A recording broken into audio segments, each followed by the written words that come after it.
નમસ્કાર, જય હિન્દ. આજે રૈવતનો જન્મદિવસ છે.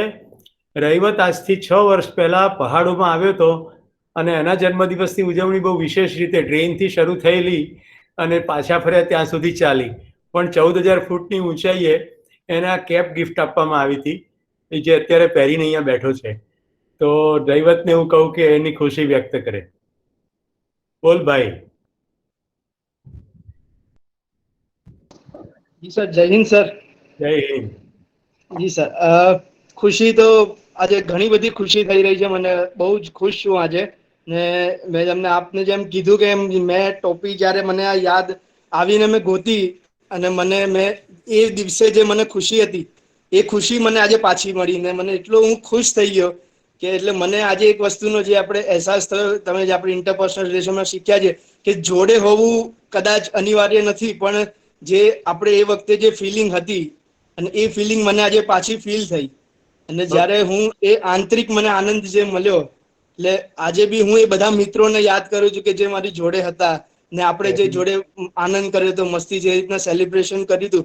અને કદાચ મને થયું કે પદાર્થો સિવાય બી ફિલિંગ્સ થી બી સેલિબ્રેશન થઈ શકે છે.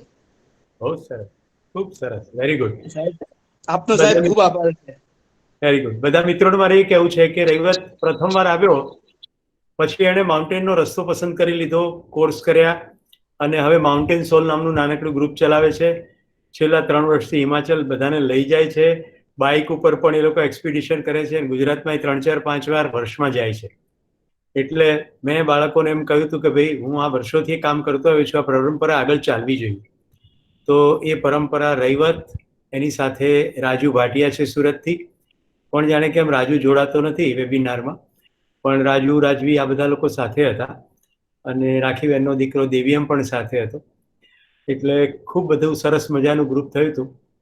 તો એની આપણે ખુશી સાથે આજના કાર્યક્રમની શરૂઆત કરીએ છીએ. આપણે ગઈકાલે જ્યાંથી અટક્યા હતા એ મહત્વનો મુદ્દો હતો celebration. TAVC, tolerance, acceptance, value અને સેલિબ્રેશન.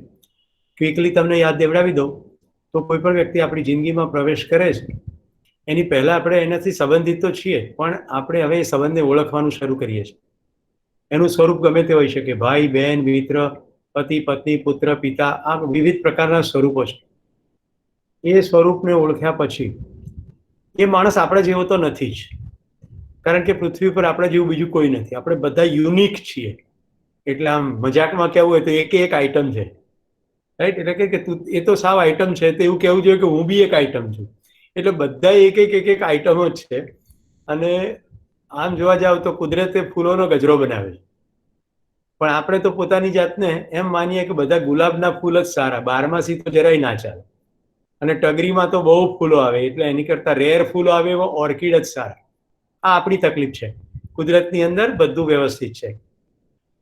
તો પહેલવેલા માણસની સાથે ટોલરન્સનું લેવલ આવે છે. વેઠીએ ફરિયાદો, પીડા, આપણી જેવો નથી, આપણને ખૂંચે. ત્યાર પછી બીજું લેવલ છે એક્સેપ્ટન્સનું, આપણે સ્વીકારીએ. તો વેઠવામાં જે 3 બાબતો છે, એના કાર્યો, ટેવો, શારીરિક મર્યાદાઓ, આ ખૂંચે. હવે ઘણાને તો લગ્ન પહેલા એન્ગેજમેન્ટ થયું હોય ત્યારથી ખૂંચવાનું શરૂ થાય કે આમ બધું બરોબર છે, ચહેરોય સરસ છે, પગારેય સારો છે, પણ થોડી ટાલ છે. હવે છોકરી એના ઘરમાં આવું વાત કરતી હોય ને સેટિંગ થતું હોય ત્યારે કે આટલું ચલવી લે ને, એટલે મને એમ થાય કે વ્યક્તિને જોયો જ નહીં, શરીર જ જોયું. એટલે શરીર કહું છું ત્યારે આ બધા જ મુદ્દાઓ આવી જાય છે, દેખાવ પણ આવી જાય.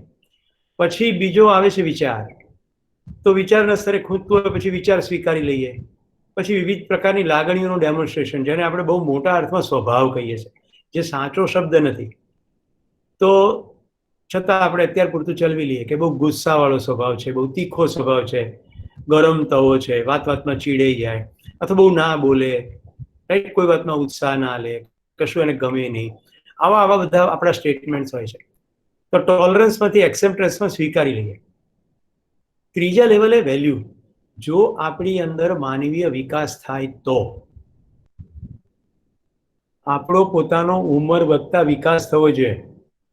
લોકોને ઉંમર વધે ને એટલે 2 વસ્તુ વધે, એક ફાંદ વધે અને એક પૈસા વધે. આમાં પુરુષો અને સ્ત્રીઓ કોઈ અપવાદ નથી. અને કેટલું ઘટે, માથા ઉપરથી વાળ ઘટે, અને જો સમજણનો કોઈ પ્રયત્ન ના કર્યો હોય તો સમજણ ઘટતી દેખાય. એટલે એકદમ વૃદ્ધ થયા હોય, હળે થતા હોય. આપણા દેશમાં ગુજરાતમાં વૃદ્ધાશ્રમો કેમ હશે? વૃદ્ધાશ્રમો એટલે છે કે વયમાં વૃદ્ધ થયા પણ જ્ઞાનમાં વૃદ્ધ ના થયા. ખરેખર તો જેના જ્ઞાનમાં વૃદ્ધિ થાય છે એને વૃદ્ધ કહેવાય છે. આપણે ત્યાં ભાષાકીય શબ્દ પ્રયોગ તો આવો હતો કે એ વૃદ્ધ છે, એટલે જ્ઞાનમાં વધારો થયો છે. એટલે એના ચરણોમાં બધા માથું મૂકે કે આપણે એની પાસેથી શીખી લઈએ જાય પહેલા. મિત્રો, જે વૃદ્ધ સમાજને ઉપયોગી છે એ વૃદ્ધ કદી હળે નહીં થાય. સમજાય છે? અને બાય એન્ડ લાર્જ જે ઉપયોગી છે એ કદી હળે નહીં થાય. મેં તમને મારા પડોશી રવિન્દ્ર કાકાનો પરિચય કરાવ્યો. જેવો લોકડાઉન શરૂ થયો એટલે તરત મેં એમને કહ્યું કે કોઈ પણ પ્રકારની મદદ 24 કલાક ગમે ત્યારે હું ઉપસ્થિત છું. જેને દેશ માટે 115 વાર રક્તદાન કર્યું હોય, આપણી જવાબદારી થાય છે કે આપણે એમને સંભાળી લઈએ. સમજાય છે? લોકડાઉન હોય કે ગમે તેવી સ્થિતિ હોય. તો મિત્રો, ઉપયોગિતા અને પૂરકતાની વાત આપણે થઈ રહી હતી. એ સંદર્ભમાં હવે વેલ્યુનું લેવલ, વેલ્યુમાં સામેવાળી વ્યક્તિનો ગુણ શોધવાનો પ્રયત્ન. તો એમાંય ત્રણેય લેવલ, એના કાર્ય કયા, વિશેષતાઓ કઈ એવી, રાઈટ, કોઈ વિશેષ સ્કિલ્સ, કુશળતાઓ, એની ઉપર ધ્યાન દેવું પડે. જોજો, હું ધીમે ધીમે બોલું છું. સામેવાળી વ્યક્તિના ગુણો શોધવા ધ્યાન દેવું પડે. આપણું જે યાંત્રિક ધ્યાન ખાવા પીવામાં હોય તો ધ્યાન ના જાય. ધ્યાન દેવું પડે તો શોધવું પડે. એટલે ડાયમંડ શોધવો પડે. ધૂળ ને કાંકરા તો જોઈએ એટલા મળે છે. સૌરાષ્ટ્રમાંથી જે લોકો આવે છે એ લોકો ખેતરમાં ક્યારેક બાળપણમાં ગયા હશે. હું ખેતરમાં ચીરોડી શોધતો, જીપ્સમ. એકચ્યુઅલી કોઈ મિનરલની ડેફિશિયન્સી હોય એટલે ખાતરની ભેગી ચીરોડી નાખે. અમને બાળકોને બી કંઈ ખબર ના પડે, એકદમ સરસ એના પાસા પડેલા હોય એટલે હું ચીરોડી શોધતો, ઘરે ભેગી કરીને લાવતો. આજે પણ મને યાદ છે કે નાનપણમાં ભાઈ ભાંડુ ભેગા થઈને અમે કહેતા કે હું ભવિષ્યમાં જ્વેલરીની દુકાન કરીશ અને પીટીની અંદર આવા બધા નંગો જડીશ. ત્યારે મને જીપ્સમ બહુ મોટો ડાયમંડ લાગતો, કારણ કે આપણે ખાલી ડાયમંડ સાંભળ્યું જ હતું, ખબર નહોતી કે આ ડાયમંડ નથી. આજે પણ મારા માટે જીપ્સમ એટલો જ ડાયમંડ છે, કારણ કે પાસા પડે ને ચમકે. મૂળ તો આખી માનવજાતની ખોજ જ પ્રકાશની છે. તમસોમાં જ્યોતિર્ગમય, રાઈટ, આખી પ્રકાશની ખોજ છે. જે ચળકતું દેખાયું ને દોડે, જે ચળકતું દેખાયું દોડ્યા. એમાં ચળકતું રેર મળ્યું, એને કીધો ડાયમંડ. જો હમણાં બહુ મળવા માંડે તેની કિંમત ડાઉન થઈ જાય. પછી સોનું ચળક્યા જ કરે, કટાઈ નહીં. એને બી પકડી લીધું. હવે જો એનાથી શું થાય? કશું ના થાય. ડાયમંડ ઘરની અંદર હોય તો પડ્યો જ રહે, વર્ષો સુધી પડ્યો જ રહે, એકના બી ના થાય, કશું જ ના થાય, એવો ને એવો રહે, કારણ કે બહુ જ દ્રઢ છે. એને કાપવો બહુ મુશ્કેલ. અહીંયા કમસે કમ શ્રીપાલભાઈ જ્વેલરીના બિઝનેસમાં છે એટલે એમને ઓર મજા પડતી હશે. અને ચંદ્રેશભાઈ તો ડાયમંડના જ બિઝનેસમેન છે. તો ચંદ્રેશભાઈ, તમારા લોકરની અંદર ચળકતા કેટલા પથરા ભર્યા છે એ તમારી જાતને પૂછી લેજો. જોકે ચંદ્રેશ પોતે પ્રકાશિત છે એટલે મને ગમે છે. જે લોકો ડાયમંડના બિઝનેસમાં હોય પણ એ પોતે ડલ હોય તો ના ચાલે, એ તો પ્રકાશિત હોય જોઈએ. જો વાત ક્યાંથી ક્યાં જતી રહી? વેલ્યુ શોધવું પડે, સામેવાળાના ગુણ શોધવા પડે. હવે તમને એમ થાય કે શોધવા પડે. હા, શોધવા પડે, કારણ કે ટેવો નકારાત્મકતાની જ પડી ગઈ છે. લગભગ બાલ્યાવસ્થાથી છાપું ધોળું, અંદર લખાણ કાળું. નિશાળની અંદર જઈએ તો કાળું પાટિયું, સતત કાળું પાટિયું ધોવાનું. એમાં સફેદ અક્ષરે શિક્ષક થોડું લખે, એમાં સમજણ પડે નહીં. પેલું રામ વનમાં ગયા હતા, રામ સુંદર વનમાં ગયા. સુંદર વિશેષણ કહેવાય. બહુ બધો ગૂંચવાડાઓ થઈ જાય. સંવાદ કરવા વાળા શિક્ષક મળે નહીં, કાળા પાટિયા ઉપર લખવા વાળા શિક્ષક મળે. આજે પ્રણાલીને જોઈને હું બહુ પ્રસન્ન થયો છું. પ્રણાલી માગે તે આપવું. એને કાળા ટી શર્ટનું આજે દાન કરી દીધું છે. અને આપણી વચ્ચે તૃપ્તિ નામની એક ગરીબ વિદ્યાર્થીની છે, એને દાન કર્યું છે. એટલે એને આજે પહેરીને બેઠી છે અહીંયા બરાબર. માસ્ટર સ્કિલમાં બેઠી છે ને તૃપ્તિ, એની વાત કરું છું. તો વેલ્યુની અંદર 3 લેવલ જોવા પડે. એની કુશળતા કેવી છે, એના વિચારો કેવા છે, એની લાગણીઓ કેવી છે. આ જોતા જોતા પછી છેલ્લે કોમ્બિનેશન પર ધ્યાન જાય. આ વિચિત્રતાઓ સાથે આ વિશિષ્ટતા, આ વિચિત્રતા સાથે આ વિશિષ્ટતા, આ ખરાબી સાથે આ ભલાઈ, સમજાય છે? આ ખૂંચનારી બાબત સાથે આ અદ્ભુત, આવું કોમ્બિનેશન ક્યાંય ના મળે. Let us celebrate. આ મજાની વસ્તુ છે. એટલે મેં તમને પ્રકૃતિના તત્વોની થોડી વાત કરી હતી. નાના નાના કીડા મકોડાથી લઈને મોટા પક્ષીઓ, આસમાન. મને જ્યારે ઈશ્વર તત્વની પૂર્ણ સમજ નહોતી ને, ત્યારે હું આવું સ્ટેટમેન્ટ મારા શિબિરોમાં કરતો કે ડિપ્રેશનના પેશન્ટોએ સવારના પોરમાં ધાબા ઉપર ચડીને સૂર્યોદય જોવો જોઈએ, કારણ કે મારો બાપ આવડા મોટા કેનવાસ ઉપર રોજ પીંછી લઈને તમારા માટે એક નવું ચિત્ર દોરે છે, અને કોઈ દિવસ ચિત્ર રિપીટ થતું નથી. No sunrise is same, no sunset is same. Every sunrise, every sunset is unique. કેટલો મોટો કેનવાસ અને કેટલી મોટી પીંછી, કેટલું મોટું ચિત્ર.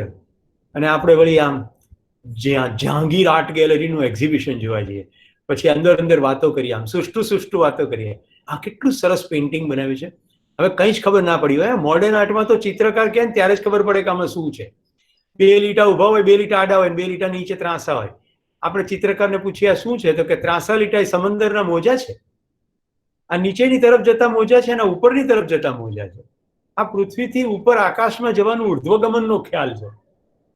હશે ભાઈ, હશે. બીજું શું કરીએ? હું આ બધા પ્રદર્શનોનો વિરોધ નથી, પણ હું તમને કહેવા માંગુ છું, જેમાં સમજણ ના પડે એમાં આપણને એવી કહેવાની તૈયારી નથી હોતી કે સમજણ નથી પડી. આપણે આને મોડર્ન આર્ટ કહીએ છીએ.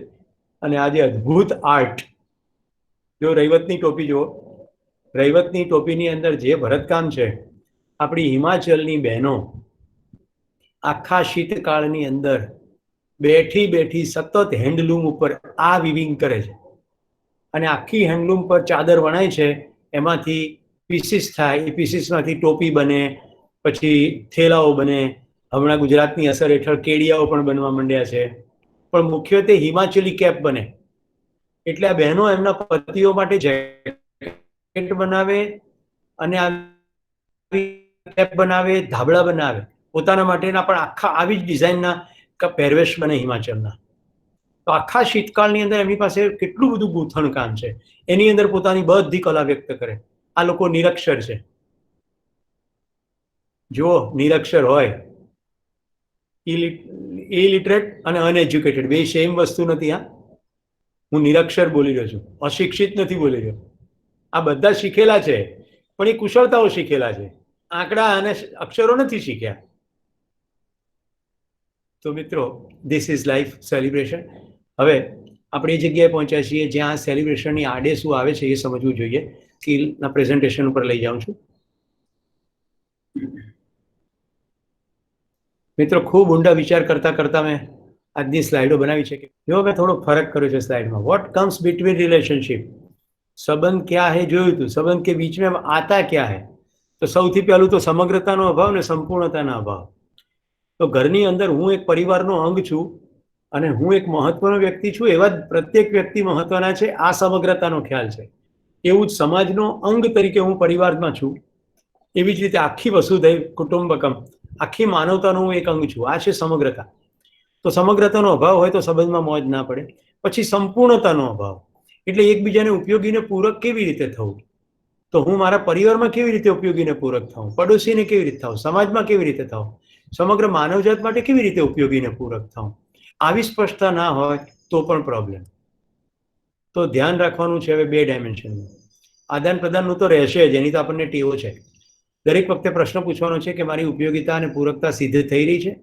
જો મિત્રો, તમને કુદરતના નામે ગેરંટી આપું છું, જેવી તમારી ઉપયોગિતાની ક્યાંય પણ કામ લાગશે ઉપયોગિતા, એટલે તમારી ઉપયોગિતા થકી કોઈના જીવનમાં પૂરક કામ કરશો, એટલે તમને ગજબના ફૂલફિલમેન્ટ અને સેટિસ્ફેક્શન આવશે. આજે જ મને ખૂબ સુંદર મેસેજ જિગ્નેશ ઠક્કરનો આવ્યો છે કે મારી ઉપયોગિતાને કારણે મને ખૂબ ખુશી થઈ. આ આપણે સ્લાઇડ પહેલા જોઈ છે, જેને મેં વારંવાર રિપીટ કરી છે. 2 વ્યક્તિઓ કે બીચ સંબંધ में वैसे तो अव्यक्त का ही संबंध है, જે દેખાતું નથી. એ 2 આત્મા વચ્ચે, રૂહ વચ્ચે, સોલ વચ્ચે, અથવા 2 મેં વચ્ચેનો સંબંધ છે. પણ એની વચ્ચે કાર્ય વિચાર ને ઉર્મિ આવી જાય છે, એટલે આપણને અલગતાનો ભ્રમ થાય છે. તો હરેક વ્યવહારમાં સંપૂર્ણતા થઈ શકે? હા, થઈ શકે. પોતાની તરફથી તો થઈ શકે. આ મોડેલ આપણે જોયું, TAVC, tolerance, acceptance, value, celebration. જો મેં સાઇઝ વધારી છે, જેની જિંદગીમાં ટોલરન્સ ઓછું, એક્સેપ્ટન્સ, વેલ્યુ ને સેલિબ્રેશનની માત્રા વધારે, એની જિંદગી વધારે ફૂલફિલિંગ. હવે આપણે એ જોવાનું છે કે આપણામાં ટોલરન્સ કેટલું છે, કેટલી વસ્તુની આપણને ફરિયાદો છે. Simple question. જેટલી ઓછી ફરિયાદો એટલી બધી મોજ. હવે જે ક્ષેત્રે આપણે જવું છે એના માટે આપણે ફ્યુચરિસ્ટિક દ્રષ્ટિબિંદુ રાખવું પડશે. યાદ કરો, જે લોકો કમ્યુનિકેશન સ્કિલમાં આવ્યા હતા, મેં સતત કહ્યું હતું કે કોઈ બેહદ સુંદર પરિણામ પ્રાપ્ત કરવા, સંવાદિતા પ્રાપ્ત કરવા, સુખ પ્રાપ્ત કરવા, તો સતત ફ્યુચર પર ધ્યાન રાખવું જોઈએ. તો ડ્રીવન બાય ધ પાસ્ટની જગ્યાએ ગાઈડેડ બાય ધ પાસ્ટ, આ બે ઇમિડિયેટ બધાને ખબર પડશે. હું જે કહી રહ્યો છું ત્રીજું, ઇન્સ્પાયર્ડ બાય ધ ફ્યુચર. એક દિવસ મેં હોમવર્ક આપ્યું હતું કે ઉત્સવ ક્રિએટ કરવાનો છે, તો commitment for the creation of the future, એક અદ્ભુત જિંદગી ક્રિએટ કરવા માટેની નિષ્ઠા અને ફ્યુચરમાંથી ઇન્સ્પિરેશન. તો આવું ફ્યુચર હોય એના માટે મારે આજે શું કરવું જોઈએ? This is the point. થઈ ગયું એ ઇન્ફોર્મેશન રહી, પણ હવે એની તરફ નથી જોવું. તો હંમેશા ફ્યુચરનો ખ્યાલ, આજે વેબિનાર પત્યા પછી આજે સાંજે કેવી રીતે ઘરમાં ઉત્સવનું વાતાવરણ થાય, એવો વિચાર કરીને 5 વાગે બહાર નીકળીએ તો પછી આખી વસ્તુ જુદી બની જાય. અને એને પ્રાપ્ત કરવા માટેનું કમિટમેન્ટ, વાંધા વચકા વિરોધ બધું થાય તોય કરવું છે.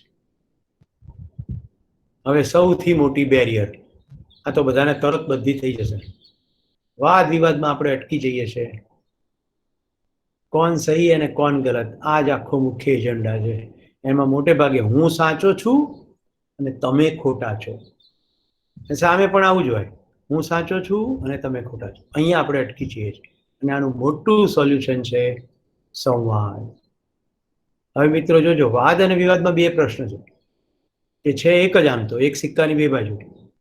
કોણ સાચું કોણ ખોટું?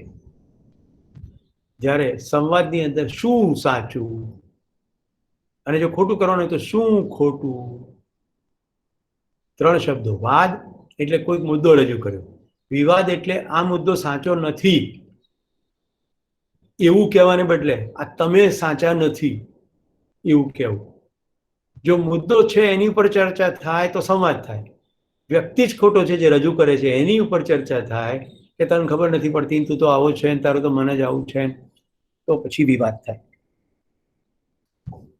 હવે સંવાદમાં જેટલી બાધાઓ આવે છે એ બધી બાધાઓ આપણે જોઈએ છે. મીનવાઇલ મિત્રો, બધાને પ્રશ્નો માટે આમંત્રિત કરું છું, કારણ કે આ બધી સ્લાઇડ હું એક સામટી બતાવી દઈશ, પછી આપણે પ્રશ્નો માટે બધાને આમંત્રીશું. કારણ કે આ રજૂઆત એક ફ્લોમાં કરવી જરૂરી છે, તો પ્રશ્નો વચ્ચે ઉપસ્થિત થાય તો લખી લેજો. સૌથી પહેલા તો પોતાની માન્યતાઓ.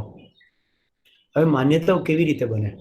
થોડીક સમજ હોય અને ખૂબ ઝાઝી માહિતી, પણ બધી માહિતી અધૂરી, એના આધારે માન્યતા બની જાય. એટલે શું થાય કે વ્યક્તિ વિશેની માન્યતા, ઘટના વિશેની માન્યતા, સ્થિતિ વિશેની માન્યતા, અને બસ આ માન્યતા પકડીએ અને બબાલ થાય, હું સાચો અને તું ખોટો.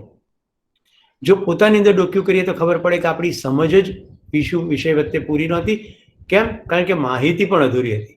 આપણી પાસે બહુ બધી માહિતી હોય પણ અધૂરી માહિતીનો શું મતલબ? જેમ કે કોવિડ વિશે ઢગલો માહિતી છે, પણ જ્યાં સુધી વાયરસ કેવી રીતે કામ કરે છે એની આપણને ખબર ના હોય તો માહિતી અધૂરી જ છે. પછી બીજો છે બહુ બડા અહમ. અહમ એટલે અહંકાર, હું સાચો, હું જ બરાબર, હું મોટો, હું વિશ્વનું કેન્દ્ર, મારી વાત ખોટી હોઈ શકે નહીં, મને 50 વર્ષનો અનુભવ, અમે બધી બહુ દિવાળીઓ જોઈ નાખી, તમને શું ખબર પડે, આજકાલના ઉગીને ઊભા થાવ છો, દલીલ કરો છો, આ વગેરે વગેરે બધા સ્ટેટમેન્ટો અહમમાંથી આવે. પછી પોતાનો માની લીધેલો સ્વાર્થ, કે મને ગમતું શું પ્રિય, મારા શરીરને અનુકૂળ શું હિત, અને મને મળશે શું લાભ.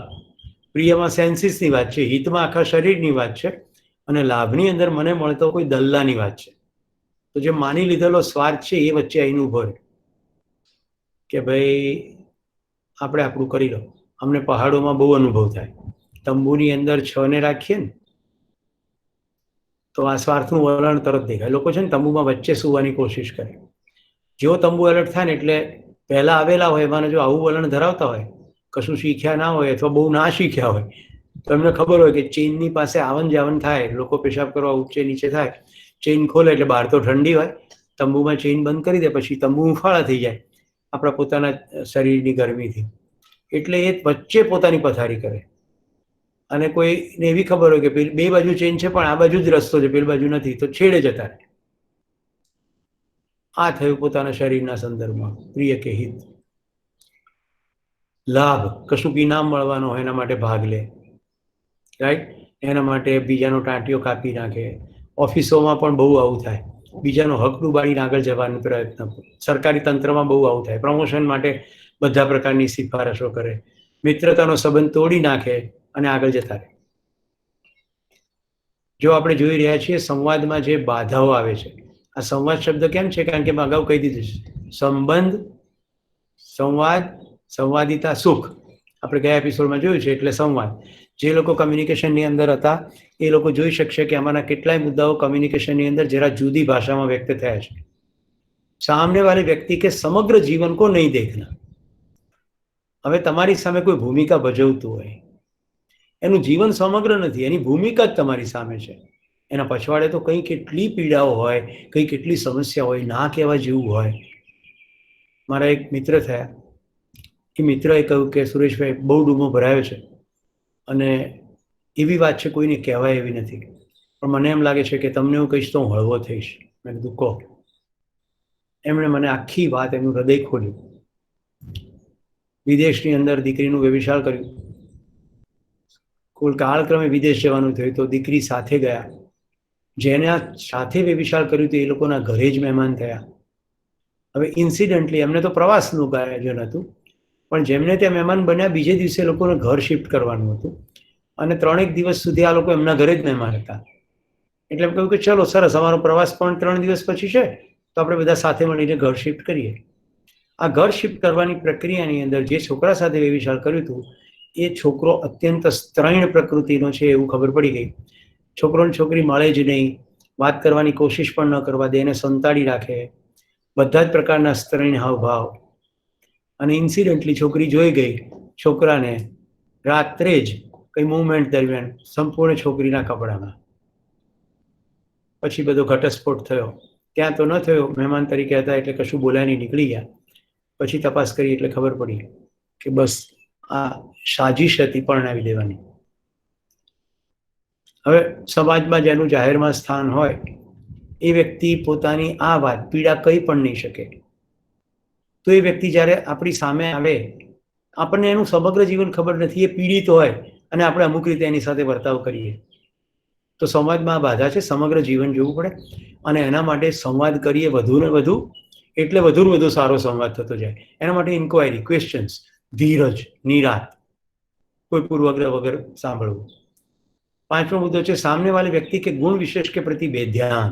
જે આજના વેબિનારની શરૂઆતમાં મેં કહ્યું હતું, ધ્યાન આપવું પડે કે કોઈ વિશેષ કુશળતા છે કે કેમ, વેલ્યુ માટે. પછી શંકા અને અવિશ્વાસ. કોઈ વર્તનને કારણે શંકા કે અવિશ્વાસ શરૂ થયો, પછી એ વર્તન તો એ વખતે જ થયેલું, અવિશ્વાસની ઘટના તો પૂરી થઈ ગઈ, પણ હવે શંકા અને અવિશ્વાસ સતત ચાલુ રાખીને આપણે સંબંધને બિલકુલ કટુતાભરો બનાવી દઈએ. તો આ કોઈ સતત બનનારી ઘટના નથી, પણ આપણે ઘટના પકડી રાખીએ છીએ. 7મું, સમજને કે બદલે સામને વાલે કો હરા દેને કા પ્રયાસ. મેં કમ્યુનિકેશન સ્કિલ વખતે પૂછ્યું હતું કે જીતવું છે કે જીવવું છે? તો સમજવું હોય તો ઉત્સવપૂર્વક જીવવું છે એ પહેલા ધ્રુવ બિંદુ હોવું જોઈએ.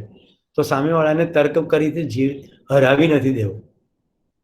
8મો મુદ્દો છે મહત્વાકાંક્ષા. જો સંબંધની અંદર સૌથી મોટો લોચો, ગયા એપિસોડમાં મેં કહ્યું હતું કે પત્ની થાળી પીરસીને જતી રહે છે, છોકરાઓ હોમવર્ક કરતા બીજા રૂમમાં જતા રહે છે. ઓફિસની અંદર સર્વે કર્યો તો ખબર પડી કે કોકે લખ્યું કૂતરા જેવો સ્વભાવ છે. મહત્વાકાંક્ષા, બિઝનેસમાં બહુ આગળ વધી જવું, ખૂબ પૈસા, ખૂબ નામ. હવે મિત્રો, સામાન્ય આકાંક્ષા તો 3 જ છે: રોટી, કપડાં ને મકાન. 2 વખતની સરસ રોટલી મળવી જોઈએ, સમય પ્રમાણે, સિઝન પ્રમાણે પહેરવાના કપડાં હોવા જોઈએ, કોઈ પ્રસંગોને અનુરૂપ કપડાં હોવા જોઈએ, વ્યવસાયને અનુરૂપ કપડાં હોવા જોઈએ, અને આવન જાવન માટે કોઈ વાહન હોવું જોઈએ. હરતું ફરતું વાહન એટલે કાર, ને જે વાહનની અંદર સતત ના રહીએ પણ ક્યારેક ક્યારેક રહીએ, ઘર. એટલે કાર બી ઘર છે અને ઘર કાર જ છે, પણ એ સ્ટેશનરી છે, પેલી મૂવમેન્ટ થાય. તો રોટી, કપડાં, મકાન, આ 3 સામાન્ય આકાંક્ષા છે. ટેલિવિઝન, ઓડી કાર, મર્સિડીઝ 4 અને સ્પોર્ટ્સ કાર વળી જુદી, અને પાછું ફાર્મ હાઉસ, ભલે ફાર્મમાં જવાનો ટાઈમ ના હોય. આવું બધું એસેટ બિલ્ટઅપ. અને એસોસિએશનના પ્રમુખો, મારા બિઝનેસની અંદર અગ્રણી, અમુક ક્લબોના પ્રેસિડેન્ટ, જો એ બધું પ્રેસિડેન્ટ થવું ખોટું નથી, સેવાનો ભાવ હોય તો, પણ મારા ફોટા આવે, બધા મને માન આપે, આ મહત્વાકાંક્ષા. જેને પોતાની અંદરથી હું યોગ્ય કરું છું એનું સર્ટિફિકેટ ના હોય, એ બીજા તમે યોગ્ય કરો છો એવું કે એવા સર્ટિફિકેટની રાહ જોઈએ. संवाद में આવવાની બાધાઓ જોઈએ આગળ. सामने वाले व्यक्ति के साथ अनुरूप न होने की मानसिकता. भाई एडजस्ट થવું, એકોમોડેટ થવું, આ જે શબ્દો છે ને એ જ અનુરૂપ છે કે ચલો એને અનુરૂપ તો થઈ જઈએ, આપણે સંઘર્ષ નથી કરવો. ભલે મુદ્દાઓ ના ગમતા હોય પણ કમસે કમ સંઘર્ષની વારી આવે તો કંઈક પોસિબિલિટી ખુલે, તો પછી સંવાદ થાય. બડી ગલતફહેમી, હવે આ મારે આખો એપિસોડ આની પર આપી શકાય એવો મુદ્દો છે. બડી ગલતફહેમીમાં બે મુદ્દા છે. મેરા અભિપ્રાય એટલે મેં અને મેરી માન્યતા એટલે મેં. આવું જ આપણી અંદર ઘૂસી ગયું છે. હવે હું ઉદાહરણ સાથે કહું. ભાઈ હું રૈવતને એમ કહું કે રૈવત તને કશી ખબર પડતી નથી, આવી રીતે તંબુનું પ્લાનિંગ કરાય, તો મેં એને અભિપ્રાય આપ્યો. રૈવત મારા અભિપ્રાયને પોતાની સાથે સાંકળી લે કે મારા કામની વાત કરી છે, એના બદલે શું કરી દે કે મારો વાંક કાઢ્યો. એટલે અભિપ્રાય બરાબર મેં થઈ જાય અને બહુ મોટો લોચો શરૂ થઈ જાય. અને હું જ્યારે એમ માની લઉં કે મારો અભિપ્રાય સાચો, હું સાચો, એટલે હું મારા અભિપ્રાયને છોડું જ નહીં અને મારી માન્યતાને છોડું નહીં. એટલે શું થાય કે હું બરાબર મારી માન્યતા, એટલે મારી માન્યતાનો કોઈ વિરોધ કરે એટલે હું માનું કે મારો વિરોધ કરે છે. મિત્રો, આપણા દેશમાં જે ફિરકાઓ છે સંપ્રદાયના નામે, એકલા હિન્દુઇઝમમાં જ કેટલા વિષ્ણુના ઉપાસકો, શિવના ઉપાસકો, કૃષ્ણના ઉપાસકો. વિષ્ણુનો અવતાર કૃષ્ણ માને, એમાં પાછા કેટલાક વાળીનાથ, ખાલી વાળીની પૂજા કરે, કેટલાક ખાલી મોરલીની પૂજા કરે, કેટલાક બાલગોપાલની પૂજા કરે, કેટલાક રાધે રાધે કરે, કેટલાક શ્રીનાથજીની પૂજા કરે. આ કેટલા બધા એની અંદર પાછી સબ બ્રાન્ચીસ. આવું દરેક સંપ્રદાયોની અંદર છે. માન્યતા પકડી લીધી, એની સાથે જોડી દીધું. આવા તો ધર્મના નામે યુદ્ધો થાય છે. જો મિત્રો, બધી વાતો હું રેલેવન્ટ કરી રહ્યો છું. સંબંધ છે છતાં ઓળખાતો કેમ નથી? કારણ કે વચ્ચે માન્યતા અને અભિપ્રાય આવીને ભરી જાય. અહીંયા મોટી જગ્યા છે કે મારી માન્યતા કરતા વિરુદ્ધ માન્યતા કોઈ આવે તો મારી સાંભળવાની તૈયારી છે, સમજવાની તૈયારી છે, તપાસવાની તૈયારી છે કે મારી માન્યતાથી એની માન્યતા કઈ રીતે અલગ પડે, મારા અભિપ્રાયથી એનો અભિપ્રાય કઈ રીતે અલગ પડે. જો નીચે જેટલા મુદ્દા છે, જિંદગીના અર્થની માન્યતા હોય, ખુદના હિતની માન્યતા હોય, અત્યારે બધા મંડાણા છે. આયુર્વેદ આયુર્વેદ આયુર્વેદ. આયુર્વેદ સરસ વસ્તુ છે, પણ આયુર્વેદના નામ પર ગમે તેવા નુસ્ખા ન ચાલે. આખરે બધી જ વસ્તુ કેમિકલ્સ છે.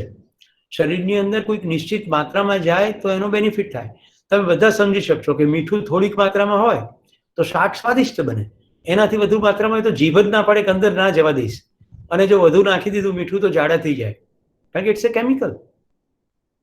તો દરેક વસ્તુ કેમિકલ છે, શરીરની અંદર ખોરાકના અર્થમાં જાય છે, એમાં માન્યતા હોય. એલોપેથી વાળા કે આયુર્વેદ ભંગાર છે, આયુર્વેદ વાળા કે એલોપેથી ભંગાર છે. આ માન્યતાઓમાં ચોંટી જાય. હવે મને એવા અદ્ભુત ડોક્ટરો મારી જિંદગીમાં આવ્યા છે જેમનું મન એટલું ખુલ્લું છે કે એલોપેથીની ટ્રીટમેન્ટ પ્રમાણે આ ઈલાજ થયો નથી, તો તમારા ધ્યાનમાં આયુર્વેદ ના હોય તો મને કહો ને, મારા પેશન્ટને મોકલવા. કારણ કે એવું કહે છે કે મને જેની ખબર નથી એની બીજા કોઈકને ખબર હોઈ શકે છે. લેબોરેટરીમાં જે વસ્તુ પુરવાર નથી થઈ એ જિંદગીમાં કદાચ પુરવાર થઈ શકે છે. મિત્રો, દેશ હિતના નામ પર કેટલી લડાઈ. આજે મેં સિયાચીનનો તમને બતાવ્યું, બે સંદર્ભ હતા. સિયાચીનમાં વર્ષો સુધી ભારતનું કે પાકિસ્તાનનું આર્મી નહોતું, પણ કારગિલની ઘટના ઘટી પછી બધું જ બદલાઈ ગયું. કારણ કે આપણે વિશ્વાસ રાખીને ચાલતા હતા અને ઠંડીમાં બંને સેનાઓ નીચે આવી જતી હતી એવું સમજોતા હતું. જ્યારે પાકિસ્તાની સૈનિકો આપણે નીચે આવતા રહ્યા, પણ એ લોકો ગયા અને આપણા બંકરો કબજે કરી નાખ્યા. પછી કારગિલની લડાઈ થઈ. તો જેને દેશ કહીએ છીએ, દેશ હિત કહીએ છીએ, એના માટે પણ આપણા દેશમાં અત્યારે કેવું ચાલી રહ્યું છે? વિવિધ પક્ષો વચ્ચે રાષ્ટ્રાભિમાન ને રાષ્ટ્રવાદિતા અને એની વાતો ચાલી રહી છે.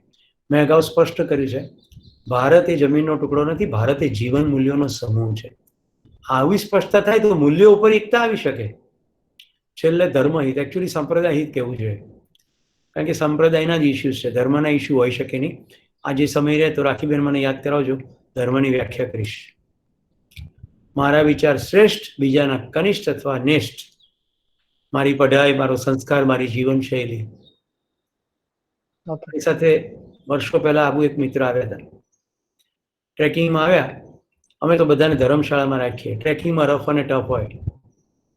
એમણે ધર્મશાળાની સ્થિતિ જોઈ અને પછી કહ્યું કે મને તો અહીંયા નહીં ફાવે, અને પછી એ હોટલ કરી લીધી. બીજા દિવસે ટ્રેકિંગના સમય પાછા આવી ગયા, પણ એ સૌથી મહત્વનું ચૂકી ગયા. એટલા બધા લોકો સાથેનો સંબંધનું જોડાણ ચૂકી ગયા, કારણ કે અમે ધર્મશાળામાં રાખીએ, સગવડો બહુ જ ઓછી હોય. એ ઓછી સગવડોની અંદર ડોર્મિટરીમાં સાથે રહેવાનું, જે મજાક મસ્તી ધીંગા મસ્તી થાય, વિવિધ પ્રકારનું શેરિંગ થાય, એમાં વ્યક્તિ એકબીજાથી ખૂબ નજીક આવે. એ બધું ચૂકી ગયા. એટલે પછી એ કદી ટ્રેકિંગમાં નહીં આવ્યા. ટ્રેકિંગ એમને ગમે એટલે કરે એમની રીતે, પણ એ હોટલ સાથે ટાઈપ કરીને કરે. તો જ્યારે વ્યક્તિ પોતાના વિચારને શ્રેષ્ઠ માને પછી સંબંધ ન કેળવી શકાય. સુનને કી કલા કા અભાવ, આની પર તો ખૂબ કામ થયું છે. આપણે સાંભળવાની કૌશલ્ય શીખવું જોઈએ. આપણે સાંભળતા જ નથી, પૂર્વગ્રહનું પોટલું વચ્ચે લાવીએ છીએ અથવા કાનમાં કુમળા ભરાઈ દઈએ. પછી તર્કમાં જીતવાની વૃત્તિ, એટલે તર્ક સંગત બાબત હોય પરંતુ જીવનથી વિસંગત હોય. મિત્રો, પરિવારના એવા સંબંધોની પર ધ્યાન દેજો જેમની વાતો તર્કસંગત નહીં હોય. તમે તર્કમાં એમને જીતી શકશો પણ જીવનમાં હારી જશો. એટલે તર્કને સાઈડમાં મૂકી દેવો. ખાસ કરીને બહુ નજીકના સંબંધો જેની સાથે રોજ જીવવાનું છે. એકવાર સંબંધનો એવું સૂત્ર સ્થાપિત થાય કે જેમાં સામેવાળી વ્યક્તિ સાંભળવા તૈયાર થાય તો તર્ક ગળે ઉતારી શકાશે. अपने अंदर चल रहे प्रोग्राम की ओर न देखना. આપણે ઓટો મોડ ઉપર કામ કરતા હોઈએ છીએ અને આપણું એનું ધ્યાન જ નથી હોતું. તો પ્રોગ્રામિંગ વિશે પણ ઘણી વાત થઈ છે. પછી પ્રાયોરિટી. ઘરની અંદર તો ખાસ સ્ત્રીની પ્રાયોરિટી જુદી, પુરુષની પ્રાયોરિટી જુદી. ગૃહિણી જો કામ કરનારી હોય, બહાર નોકરી કરનારી હોય કે વ્યવસાય કરનારી હોય, તો એને પ્રાયોરિટીની બહુ ખીચડી થાય. કારણ કે ઘણી બધી ગૃહિણીઓ એવી હોય છે, વ્યવસાયિક પણ હોય ને સાથે રસોઈની જવાબદારી પણ. તો અગ્રિમતાઓના ઇસ્યુ થાય. તો જો ઉપર મેં ટાઇટલ બદલ્યું છે, વિચાર, અભિવ્યક્તિ, વ્યવહાર. આગળ બધે આપણે સંવાદની વાત કરી હતી. હવે સીધું એક્શનમાં શું છે? Think about your priority. બીજું, સામનેવાલા एक्चुअली सामने वाला नहीं है. અહીંયા ભાષામાં ભલે સામનેવાળા કહીએ, અપનવાલા ही है. આવું પહેલા ભાવ આવવો જોઈએ. ત્રીજું, સંબંધમાં આદરનું તત્વ. ગઈકાલે વાત કરી હતી કૃતજ્ઞતા. કોઈ પણ સંજોગોમાં કોઈ પણ વ્યક્તિ તમારી જિંદગીમાં કંઈક તો કન્ટ્રીબ્યુટ કરે જ છે. આવું ધ્યાન જાય તો કૃતજ્ઞતાનો ભાવ આવે, તો લિસનિંગ આવે, તો આદર આવે. તમે મને આદરથી કેમ સાંભળો છો? તમારે મારી અંદર મારા માટે કૃતજ્ઞતાનો ભાવ છે, થેન્કફુલનેસનો ભાવ છે. તો જ્યાં આદરનું તત્વ હોય ત્યાં સંભળાય તો સંબંધ દ્રઢ બને. પ્રસ્તાવ, ચર્ચા, સંવાદ ક્રમશઃ થાય. ઘણીવાર તો તમારો પ્રસ્તાવ ઠુકરાઈ દેવામાં આવે, પછી પ્રસ્તાવ સ્વીકારાય, એની પર ચર્ચા થાય, યસ નો, અમુક સ્વીકૃત, અમુક અસ્વીકૃત. એમ કરતા કરતા સંવાદનું પ્લેટફોર્મ બને. અને સંવાદમાં પછી કોણ સાચું કોણ ખોટું ને બદલે શું સાચું ને શું ખોટું ઉપર વાત થાય. આ ક્રમશઃ થાય, રાતોરાત ના થાય. તો મિત્રો, છેલ્લો મુદ્દો આ જૈન વાર્તામાંથી મેં લીધું છે. પાત્ર ખાલી હો તો ભર સકતે. જે પહેલેથી જ ભરાયેલું હોય એમાં કશું ભરી શકાય નહીં. સંબંધમાં જે કોઈની પણ સામે ઉપસ્થિત થઈએ તો ખાલી થઈને જવું પડે, કોઈ પણ પ્રકારના પૂર્વગ્રહ વગર જવું પડે, તો સંબંધની અંદર સંવાદ થાય. लौट के आजा मेरे मित, तुझे मेरे गीत बुलाते हैं. मेरा सूना पड़ा रे संगीत, तुझे मेरे गीत बुलाते हैं. Okay, so we begin with question. તમારા ક્વેશ્ચનો તમે જનરેટ કરો એ પહેલા એક ગ્રુપમાં આવેલો ક્વેશ્ચન લઈ લઉં છું. પ્રશ્ન પૂછવામાં આવે છે કે 15મા નંબરનો શ્લોકમાં ખબર ના પડી. 15મા નંબરનો શ્લોક સાંખ્ય યોગનો, હે પુરુષ શ્રેષ્ઠ, સુખ દુઃખને સમાન માનનારા ધીરજવાળા પુરુષને ઇન્દ્રિયો વિષયો સાથેના સંબંધો વ્યાકુળ કરતા નથી. તે અમરતા મેળવવા સમર્થ થાય છે. સતનો અભાવ નથી અને અસતનો ભાવ નથી. તત્વદર્શીઓ આ બંનેનો નિર્ણય જોયો છે. બંનેને ભેગું સમજાવું. કલ્પના થોડીક વાર માટે કરી લો કે તમારા રૂમમાં જો એસી હોય તો એસી બંધ થઈ જાય છે, પંખો પણ બંધ થઈ જાય છે. શું ઇન્ટરનેટ ચાલુ હશે તો તમે વેબિનારમાં કન્ટિન્યુ કરશો? તો આ 15મા શ્લોકનો અર્થ થઈ ગયો. ઇન્દ્રિયોનો વિષય તમને વ્યાકુળ કરશે નહીં. આ ગરમી થવી એ ઇન્દ્રિયનો વિષય છે. તો શું લખ્યું છે? સુખ દુઃખને સમાન માનનારા. ક્યાં? શરીરના સ્તર પર. જે ધીરજવાળા પુરુષને ઇન્દ્રિય વિષય સાથેના સંબંધો વ્યાકુળતા કરતા નથી તે અમરતા મેળવવા સમર્થ થાય છે. કલાક સુધી તો તમારી અમરતા ફિક્સ થઈ ગઈ કે પંખો નહીં હોય તો તમે અહીંયા રહેશો. જો તમે વધારે લીટી લાંબી કરો તો પછી દિવસ દરમિયાન તમે છો ને છો, બધી સ્થિતિમાં તમે છો, બધી સ્થિતિમાં પ્રસન્ન રહી શકો. પછી રાત્રે તમે સુઈ જાઓ ત્યારે તમે છો. આની ઉપર ધ્યાન જાય તો ખબર પડે કે તમે સતત છો. શરીર તો સતત નાશ થઈ રહ્યું છે. જો આ બોલવામાં સરળ છે, ધ્યાન દો તો જ ખબર પડે. પણ મેં કીધું ને, ભગવદ્ ગીતાની એક પણ વસ્તુ માનવાની નથી, સીધે સીધું વિજ્ઞાન છે, જોવાની છે. પછી અસતનો ભાવ નથી અને સતનો અભાવ નથી. હવે સત શબ્દ ઉપરથી જ અસ્થિ શબ્દ આવે છે. કશુંક છે, જો સત્યની વ્યાખ્યા કરું છું, સત્ય એટલે સત્ય, જે છે. જો તમારી સામે વ્યાખ્યા કરું છું એટલે તમે બરાબર જોજો. અત્યારે તમારા સ્ક્રીન પર જે દેખાય છે તે હું છું ખરો? ના, એ મારા ચહેરાની આ કોમ્પ્યુટર દ્વારા કે તમારું લેપટોપ કે ફોન દ્વારા લીધેલી એક ઇમેજ છે, ઇન્ટરનેટના માધ્યમથી તમારી સામે છે. હું નથી.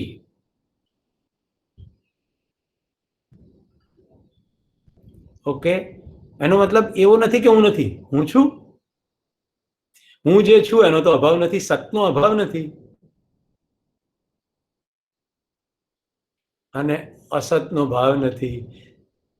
એટલે મિત્રો, પ્રકાશ અને અંધારું કહું, પ્રકાશ છે, અંધારું નથી.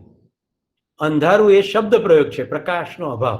એક રૂમમાંથી બીજા રૂમમાં પ્રકાશ ખસેડી શકાય, અંધારું ખસેડી શકાય ના.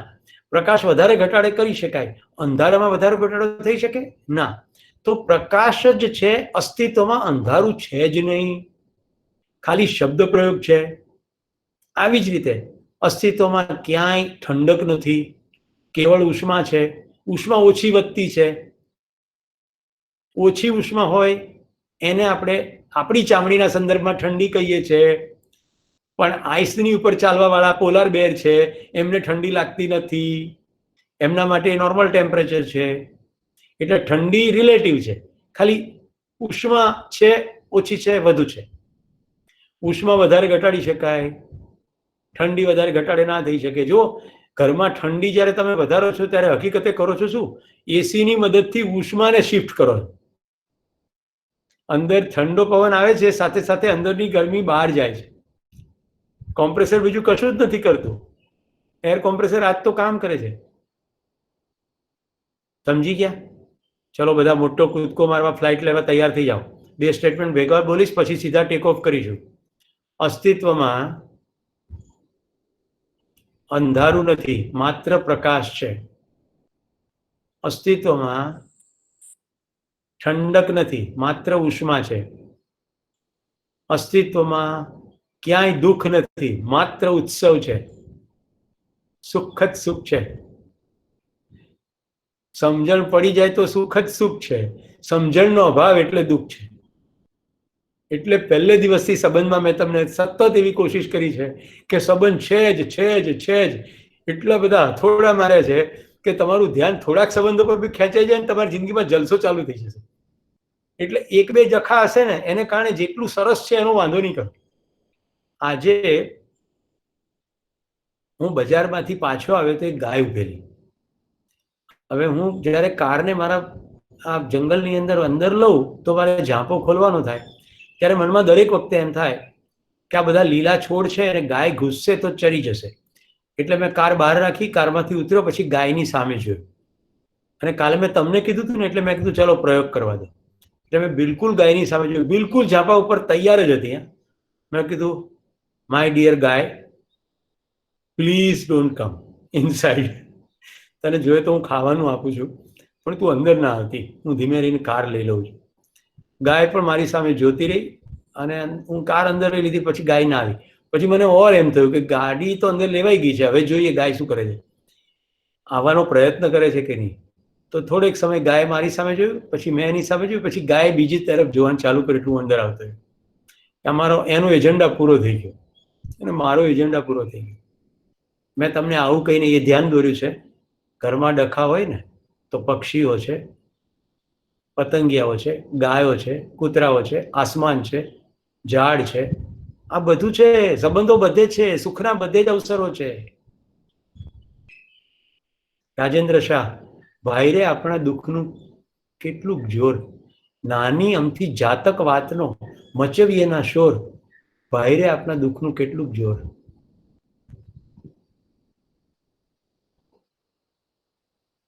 તો સુખના અભાવનું નામ કયું? દુઃખ. તો સતનો અભાવ નથી અને અસતનો ભાવ નથી. હવે સમજાઈ ગયું હશે. અસત જે નથી એનો ભાવ નથી, જે છે એનો અભાવ નથી. તો એક આ હતું એમનો પ્રશ્ન.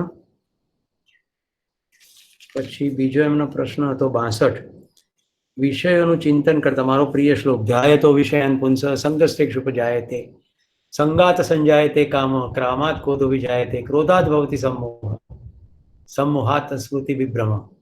આપણે સાદી ભાષામાં કરીએ, જેને ભાગ્યોદયના ખમણ ખાવાનું મનમાં ચિંતન ચાલે એને ભાગ્યોદયના ખમણ ખાવાનું મન થાય. લોકડાઉન ખુલે એટલે તરત જેવા ઘરેથી ઉપડે તો ખમણની દુકાને લાંબી લાઈન હોય અને ડિસ્ટન્સિંગ પ્રમાણે લાઈન હોય, એટલે પૂછે તો ખબર પડે કલાકે નંબર લાગશે. એટલે ભાગ્યોદયના ખમણમાં ગૌવાર ખમણ લીધા હોય એટલે સંબંધનો ખ્યાલ હોય. એટલે આ ભાઈ પહોંચી જાય કાઉન્ટર ઉપર અને મોહનભાઈ આપણા 500 કરી આપો ને. મોહનભાઈ કોઈ સંબંધને ઓળખ્યા વગર કે લાઈનમાં ઉભા રહો. એટલે કામના પૂરી થઈ નહીં, કામાત ક્રોધો ભી જાય તે. પગ પછાડતો ભાઈ ત્યાંથી ચાલી નીકળે. ક્રોધાત ભવતી સમોહ, સમોહ મોહ મૂઢતા આવે. પેલા દુકાનદાર માટે પૂર્વગ્રહ બંધાઈ જાય. વર્ષોનો સંબંધ હતો, ના રાખ્યો, મને ના આપ્યું, સાચું દેખાય નહીં કે બધા લાઈનમાં ઉભા હતા, બધાને ખાવા હોય. આપણે કઈ ભારતના પ્રાઇમ મિનિસ્ટર બી એવું નથી કરતા. આપણે એવી કઈ મોટી તોપ છીએ કે બધાને તડકે મૂકીને તમને લઈ લે. દુકાનદાર આખરે શું સમજવું, એને વ્યવસાય કરવાનો છે, આવું બધું વિચાર જ ના આવે. આ તે બુદ્ધિ પ્રણશ્યતિ, બુદ્ધિ નાશાત પ્રણશ્યતિ. બુદ્ધિનો જેને નાશ થાય, યોગ્ય નિર્ણય ના લઈ શકે, માથામાં દસ્તો મારે એટલે માથું ફૂટી જાય. આજ તો ખમણ ખાવા ના મળે. તમને વિચિત્ર લાગતું હોય તો કહી દઉં, છાપા જોઈ લેવા. ખમણ ખાવાની બાબતમાં, રસોઈ ઠંડી ગરમની બાબતમાં છાપામાં આવા જ છે કિસ્સા જેમાં ખૂન થઈ ગયા હોય. કાલના છાપામાં આવા કેસીસ હતા કે કેવા સાવ સામાન્ય ક્ષુલ્લક કારણોસર પત્નીને દસ્તો મારી દીધો, મારી નાખી. છોકરું નાનું રાડ કરતું હતું, તેને લાકડી મારી દીધી, મારી નાખી. સાવ ક્ષુલ્લક કારણોસર. ધીસ ઇઝ પ્રણશ્યતિ. હવે એ માણસ જીવતો હોય તો શું, એનો ભલે પ્રાણ નાશ ના થયો, પણ એની અંદર બધું અંદરનું પ્રાણ તત્વ ખતમ થઈ ગયું ત્યારે જે આવી રીતે બીજાની સાથે વર્તી જાય. અને એક શ્લોક લગભગ 28મો, હે ભારત, સ્થાવર જંગમ સૃષ્ટિ આદિમાં અપ્રકટ, મધ્યમાં પ્રકટ અને અંતે અપ્રકટ હોય છે. તેમાં શોક શો. જો કેટલો સુંદર વસ્તુ છે. હું મેની ભાષામાં બોલું એટલે તમને મેની ભાષામાં સંભળાય. એક દિવસ તો એવો આવશે જ કે મારું શરીર નહીં રહે. એટલે મારા શરીરને આમ તો મેં દેહદાન કરી દીધું છે ક્યારનું, પણ ટેમ્પરરી તમને સમજાવવા માટે થઈને હું જરા બીજી વાત કરું છું. એટલે મારા શરીરને દાટી દેશે તો થોડા વખત પછી હાડકાં, ચામડી બધું જ માટીમાં મળી જશે. અને આમાંથી માટીમાંથી ફરી પાછા છોડ ઉગશે, ફરી પાછા પ્રાણવાયુનું ક્રિયા થશે, બધા તત્વો એલિમેન્ટમાં મળી જશે, ફરી ક્યાંક કોઈક ગર્ભ બંધાશે અને ફરી પાછું કોઈક શરીર આવશે. આ અર્થમાં મારા શરીરનો પ્રત્યેક વસ્તુ રિસાયકલ થઈ જશે. જો મને અગ્નિ સંસ્કાર કરી નાખશે તો વેપરાઇઝ ફોર્મની અંદર, આ જ વાતાવરણની અંદર શરીર રહેવાનું. મતલબ કે કશું નાશ કરી શકાશે નહીં. આ અસ્તિત્વમાંથી કશું નાશ કરી શકાતું નથી, ખાલી રૂપાંતરિત જ થાય છે. આ શ્લોકની અંદર જે કહેવામાં આવે છે, જે 3 વાક્યોનો પ્રયોગ છે, એ 3 વાક્યો ફરી વાંચો. એટલે જે પ્રગટનો શબ્દ છે ને, એ તમારે વિશેષ ધ્યાન જાય. મારી મર્યાદા એ છે કે હું સાર પકડી લઉં, પછી શબ્દો ઉપર મારું ધ્યાન ના હોય. આ સ્થાવર જંગમ, ચલ અને અચલ, સૃષ્ટિ આદિમાં અપ્રકટ, પહેલા ના હોય, મધ્યમાં પ્રકટ અને અંતે અપ્રકટ. એટલે હું આ પૃથ્વી પર આવ્યો તે પહેલા અપ્રકટ, આ શરીર સમાપ્ત થઈ જાય પછી પાછો અપ્રકટ, વચ્ચે તો પ્રકટ. સમજાય છે? બીજ તમારા હાથમાં છે, એની અંદર છોડ અપ્રકટ. બીજ વાવી દીધું એટલે છોડ પ્રકટ. આખો છોડનું જીવન કાર્ય પૂરું થઈ ગયું, પૃથ્વી પર પડી ગયું, પાણી માટીમાં મળી ગયું, પાછું અપ્રકટ. પણ એ જ માટીમાંથી ફરી પાછું પ્રકટ. તો બધું આદિમાં અપ્રકટ, મધ્યમાં પ્રકટ અને અંતે અપ્રકટ હોય છે. તેમાં શોક શો તો વારંવાર શરીર જતા રહેવાના. કોઈ ફિલોસોફી નથી. આ ભગવાન કૃષ્ણે ના કીધું હોત ને તોય ખબર પડે. રોજ કેટલા મરી જાય છે? તકલીફ ખાલી એ જ છે કે આપણે કોઈ દિવસ નહીં મરીએ, એટલે બધા હિસાબો સેટરાઇટ કરવામાં આદાન પ્રદાનમાંથી બહાર જ આવતા નથી.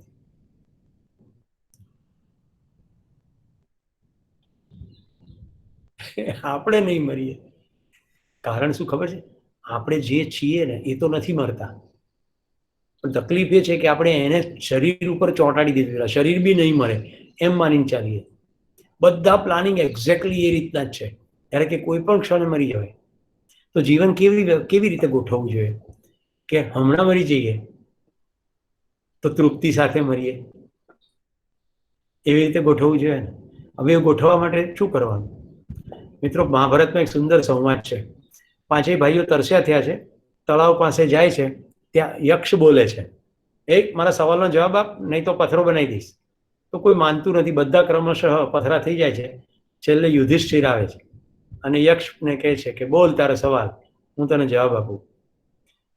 તો યક્ષનો પ્રશ્ન છે, આ પૃથ્વી પર સૌથી મોટું આશ્ચર્ય શું છે? તો જવાબ આપે છે યુધિષ્ઠિર કે અસંખ્ય લોકો રોજ મરી જાય છે, છતાં માણસ એવી રીતે જીવે છે કે હું તો જીવવાનો જ છું. આ પરમ આશ્ચર્ય છે. દુર્યોધન બી જેવી તેવી આઈટમ નથી. જાનામી ધર્મમ છે ન મે પ્રવૃત્તિ, જાનામી અધર્મમ ચ ન મે નિવૃત્તિ. હું ધર્મને તો જાણું છું પણ એ પ્રમાણે વર્તી શકતો નથી. હું અધર્મને તો જાણું છું પણ એને છોડી શકતો નથી. સી કોણ કે દુર્યોધન બોગસ હતો, એને ખબર પડતી હતી પણ ટેવ પડી ગઈ. આ દરેક સિગરેટ સ્મોકર આ જ બોલે છે, જાનામી ધર્મ, મને ખબર છે કેન્સર થાય પણ છોડી શકતો નથી. તો મેં પ્રશ્નોનો જવાબ આપી દીધા. ભાગ્યોદય ખમણના આધારે તમને ખ્યાલ આવી ગયો છે ધાર્યું ના થાય કે બધું ધાર્યું થાય જ નહીં, કારણ કે આપણું ધાર્યું કરવા જઈએ તો બીજાનું ધાર્યું ના થાય. એટલે એવું તો હંમેશા રહેવાનું જ છે. તો જોવાનું કે મારું ધાર્યું ના થાય પછી હું વાંસળી વગાડી શકું છું? મારું ધાર્યું ના થાય પછી હું અર્જુનના રથ પર બેસી શકું છું? રાઈટ? વિષ્ટિ કરવાની બહુ કોશિશ કરી કે બે આ લોકો લડે નહીં, પણ છતાંય કૃષ્ણની વાંસળી વગાડતી રહી છે. કૃષ્ણ એટલા માટે આપણને ગમી જાય છે કે બધી સ્થિતિમાં એમની મધુરતા સતત છે. જો એમણે શરીર નથી જોયું, કુબ્જા, એમણે જાતિ નથી જોઈ, વિદુર, રાઈટ? એમણે મૂલ્યો જોયા છે અને એમણે ચોઇસમાંથી ઓપરેટ થયા છે. Wonderful example. આપણી વચ્ચે આવેલા બધા જ, મહાવીર સ્વામી લઈ લો, ભગવાન બુદ્ધ લઈ લો, આ બધા વન્ડરફુલ ચોઇસના એક્ઝામ્પલ છે. આનંદ અને બુદ્ધનો સંવાદ. આનંદ કહે છે પ્રભુ હું તૈયાર છું ઉપદેશ કરવા માટે, તો હું તો બોપલ એરિયામાં ઉપદેશ કરવા જઈશ. ભગવાન બુદ્ધ કહે છે હું તારી તપાસ કરી લઉં કે આ કરો. બોપલની અંદર તો એટલા બધા ખતરનાક લોકો રહે છે ને કે તને અપશબ્દો કહેશે. કોઈ વાંધો નહીં પ્રભુ, હું એમ માનીશ કે એમણે તો અપશબ્દો કીધા ને, એમણે મારી ઉપર પથ્થરથી પ્રહાર તો નથી કર્યો ને. પણ આનંદ તારી ઉપર પથ્થરથી પ્રહાર કરશે તો હું એમ માનીશ કે એણે મારું અંગ તો નથી કાપી નાખ્યું ને. પણ આનંદ તારું અંગ કાપી નાખશે તો હું એમ માનીશ કે એ લોકોએ મને મારી તો નથી નાખ્યો ને. પણ તને મારી નાખવા તત્પર થઈ જાય તો પ્રભુ હું એમ માનીશ કે મને મારવામાં તત્પર લોકો અહીંયા મારી સામે વ્યસ્ત છે, એટલે કોઈ એક બીજો માણસ તો બચી ગયો ને. ભગવાન બુદ્ધ કહે છે આનંદ પરીક્ષામાં પાસ જાઓ, હવે ધર્મચક્રનું પ્રવર્તન કરો. સમજાય છે? મહાવીર સ્વામીના કાનમાં ખીલા ઠોકી દેવામાં આવે. આ એક ઘટના આખી જિંદગી ઉપર પ્રકાશ પાડી શકે એવું છે. અને મલ્ટિપલ રીતે લો. કાનમાં ખીલા જેવા શબ્દો કોઈ ઠોકી દે ત્યારે તરત જ મનમાં નવકાર ભણવાનું કે મહાવીર સ્વામી મને મદદ કરો, તમને તો ખીલા ઠોક્યા હતા, તમે સહન કર્યું હતું, મને તો આ ખીલા જેવા ખાલી શબ્દો જ છે, હું આ ક્ષણ જાળવી લઉં. તો શું કરવાનું? એડિટ, સિલેક્ટ ઓલ, ડિલીટ, અને પછી વેસ્ટવિનમાં જઈને ડિલીટ ફોર એવર. બોલવામાં અત્યંત સરળ છે. ચલો ક્વેશ્ચન્સ. યસ, જિજ્ઞાસા. ઘણી વાર એવું થાય કે હમણાં તમે કીધું ને કે સિગરેટ પીવી તો ખબર જ હોય કે કેન્સર થાય છે તો બી સિગરેટ પીએ, તો ઘણી વાર મને મારું જ કહું છું કે મને એવું થાય કે આ વસ્તુ હું કરું છું ને ખોટી જ છે, તો બી હું કરું જ. એમાં ચેન્જ લાવવા માંગતી હોય તો બી મારાથી એ થઈ જ જાય કે ભાઈ મારે ઘણી વાર મને એવું હોય મારો મૂડ સ્વિંગ બહુ થાય, મારે ના જ કરવો હોય કે મૂડ સ્વિંગ મારે નથી કરવો, તો બી થઈ જ જાય. એવું શું કામ થાય? કોઈ માણસ થાંભલાને વળગીને એમ કે થાંભલો મને છોડતો નથી, પણ હું તો બેટા તને સાયન્સ સમજાવીશ. આવું જે થઈ જાય છે ને એની અંદર કોઈક વસ્તુ મળી રહી છે, એવું કરીને આપણે કશુંક મેળવી રહ્યા છે અને એ ગુમાવવા નથી માંગતા. દાખલા તરીકે મૂડ સ્વિંગ કરવાને કારણે તમે થોડીક વાર માટે બધાથી ડિટેચ થઈ જાઓ તો તમે એકાંત મળી રહ્યું છે એટલે તમે એ ના છોડો. સિગરેટ વાળાને શું થાય છે ખબર છે? હું અચ્છા સિગરેટ છોડાવી દઉં, પણ એને બિલકુલ સ્ટ્રેટેજી ફોલો કરવી પડે. દાખલા તરીકે હું તને પ્રસંગ કહું છું, એનાથી તને ખબર પડી જશે કે તને શું મળે છે તારે જ જોવું પડે. સિગરેટ પીવાવાળો માણસ છે ને એના કામમાંથી થોડો સમય ફ્રી થાય એટલે એને શું મળે? થોડી કામમાંથી મુક્તિ, થોડી હળવાશ. અને ઓફિસોની અંદર એવો પ્રોટોકોલ હોય છે કે તમે દફતરમાં સિગરેટ ના પી શકો, તમારે ટોયલેટમાં જઈને પીવી પડે અથવા તમારે બહાર નીકળીને પીવી પડે. તો બહાર નીકળો એટલે બીજા ચહેરા, બીજા મિત્રો, બીજી વાતો, આ બધું એને મળી રહ્યું છે સિગરેટને સાથે. એટલે હું જે છોડાવનારા છે ને એને બધું આપું, આ બધું ગુમાવવાનું નહીં. એટલે હું કેમ કહું કે જવાનું ટોયલેટમાં, સિગરેટ લેવાની અને આખી સિગરેટ પીતા પીતા કોઈની સાથે વાતો નહીં કરવાની, ખાલી ધુમાડા કાઢવાના અને પોતાની જાત સાથે રહેવાનું, જોવાનું શું થઈ રહ્યું છે. સિગરેટનો ધુમાડો અંદર જઈ રહ્યો છે, ગરમ લાગી રહ્યું છે, ઠંડુ લાગી રહ્યું છે, શું થઈ રહ્યું છે, આજુબાજુ લોકો શું બોલી રહ્યા છે. બિલકુલ હોશપૂર્વક સિગરેટ પીવાની, સ્ટેપ નંબર 1. એટલે બિલકુલ ખબર પડે કે સિગરેટ પીવાથી મને હળવાશનો અનુભવ થાય છે, એકાંતનો અનુભવ થાય છે, જગ્યા બદલાય છે, મારી અંદર નવા દ્રશ્યો જાય છે, આ બધું મને મળે છે, આ મારે ગુમાવવું નથી. પછી સિગરેટ ઓછી કરવાની, અડધી, પા, દિવસમાં 4 પીતા હોય તો 3, પછી 2, પછી 1, એની સાથે રિપ્લેસમેન્ટ, સાથે વરિયાળી. તો ટોયલેટમાં જઈને વરિયાળી ફાંકવાની, બારીમાંથી બહાર જોવાનું. હા, તમને ટોયલેટમાં જવાની શું જરૂર? કંઈ વાંધો નહીં, તમારી ઓફિસની બારીમાંથી બહાર જુઓ. વિઝ્યુઅલ્સ આવવા જોઈએ. તમારે તમારી સેન્સીસને ઉલ્લુ બનાવવાની છે, કારણ કે શરીરની અંદર કેટલું પ્રોગ્રામિંગ થઈ ગયું છે તમને જબરદસ્તી કરવા પ્રેરે છે. હેબિટના ફોર્મ તમે જુઓ કે હેબિટ કઈ રીતે ફોર્મ થાય છે. તો there is A Q, trigger અને રિપીટેડ બિહેવિયર. કોઈક વસ્તુ ટ્રિગર કરે છે, મૂડ સ્વિંગ માટે કોઈક વસ્તુ ટ્રિગર કરે છે, મૂડ આઉટ થાય છે, અને એના બદલામાં પછી જે બિહેવિયર રિપીટેડ થાય છે એમાં આપણને કશુંક મળે છે, હળવાશ મળે છે, પોતાના અહમનો સંતોષ મળે છે, વિચાર કરવાની તક મળે છે, કંઈક તો એવું મળે છે જે નથી ગુમાવવું એટલે પેલું છૂટતું નથી. બીજું ઉદાહરણ લઉં, જે લોકોને ઘરમાં સંઘર્ષ થાય ને, ઝઘડો થાય ને, એટલે વ્યક્તિ તરત બોલવાનું બંધ કરી દે. This is very common behaviour. બોલવાનું બંધ કરી દે. હવે આવી રીતે વારંવાર કરે એટલે રિપીટેડ કરવાથી હેબિટ બની જાય. હવે મળે શું? બોલવાનું બંધ કરી દે એટલે કમસે કમ સામેવાળી વ્યક્તિનો અવાજ તો બંધ થઈ ગયો, એટલી તો શાંતિ મળી. પછી પોતાની અંદર પણ જે ધૂંધવાટ ચાલતો તો, બોલવું હોય તો ધૂંધવાટ વધારે કરવો પડે, એ ઓછો થઈ જાય. ઘણા તો રૂમ જ બદલી નાખે એટલે આખું દ્રશ્ય બદલાઈ જાય. આ બધું મળે એટલે એની દ્રઢતા થતી જાય. હવે હોશ કેવી રીતે? કેવી સ્થિતિ થાય એ વખતે બોલવાનું બંધ કરીએ પણ રૂમ ના બદલીએ, ત્યાં જ બેસીએ, અથવા બોલવાનું બંધ કરીએ, સાંભળવાનું બંધ ના કરીએ, બિલકુલ હોશપૂર્વક સાંભળે, ચાલો કહો, અચ્છા પછી શું કહેવા માંગો છો. એટલે એનો શું મતલબ? આવું મમરા મૂકીને સાંભળે જઈએ, અને ત્રીજા સ્ટેપમાં બોલીએ પણ નરમાશથી, થોડી હળવાશથી બોલીએ. એમ કરતા કરતા ટેવ જાય. હું માનું છું જીગુને ખબર પડી ગઈ હશે બેટા, right? There is a something give and take with the self. આપણને પોતાને કશુંક મળે એટલે જ આપણે કરીએ. Any other question?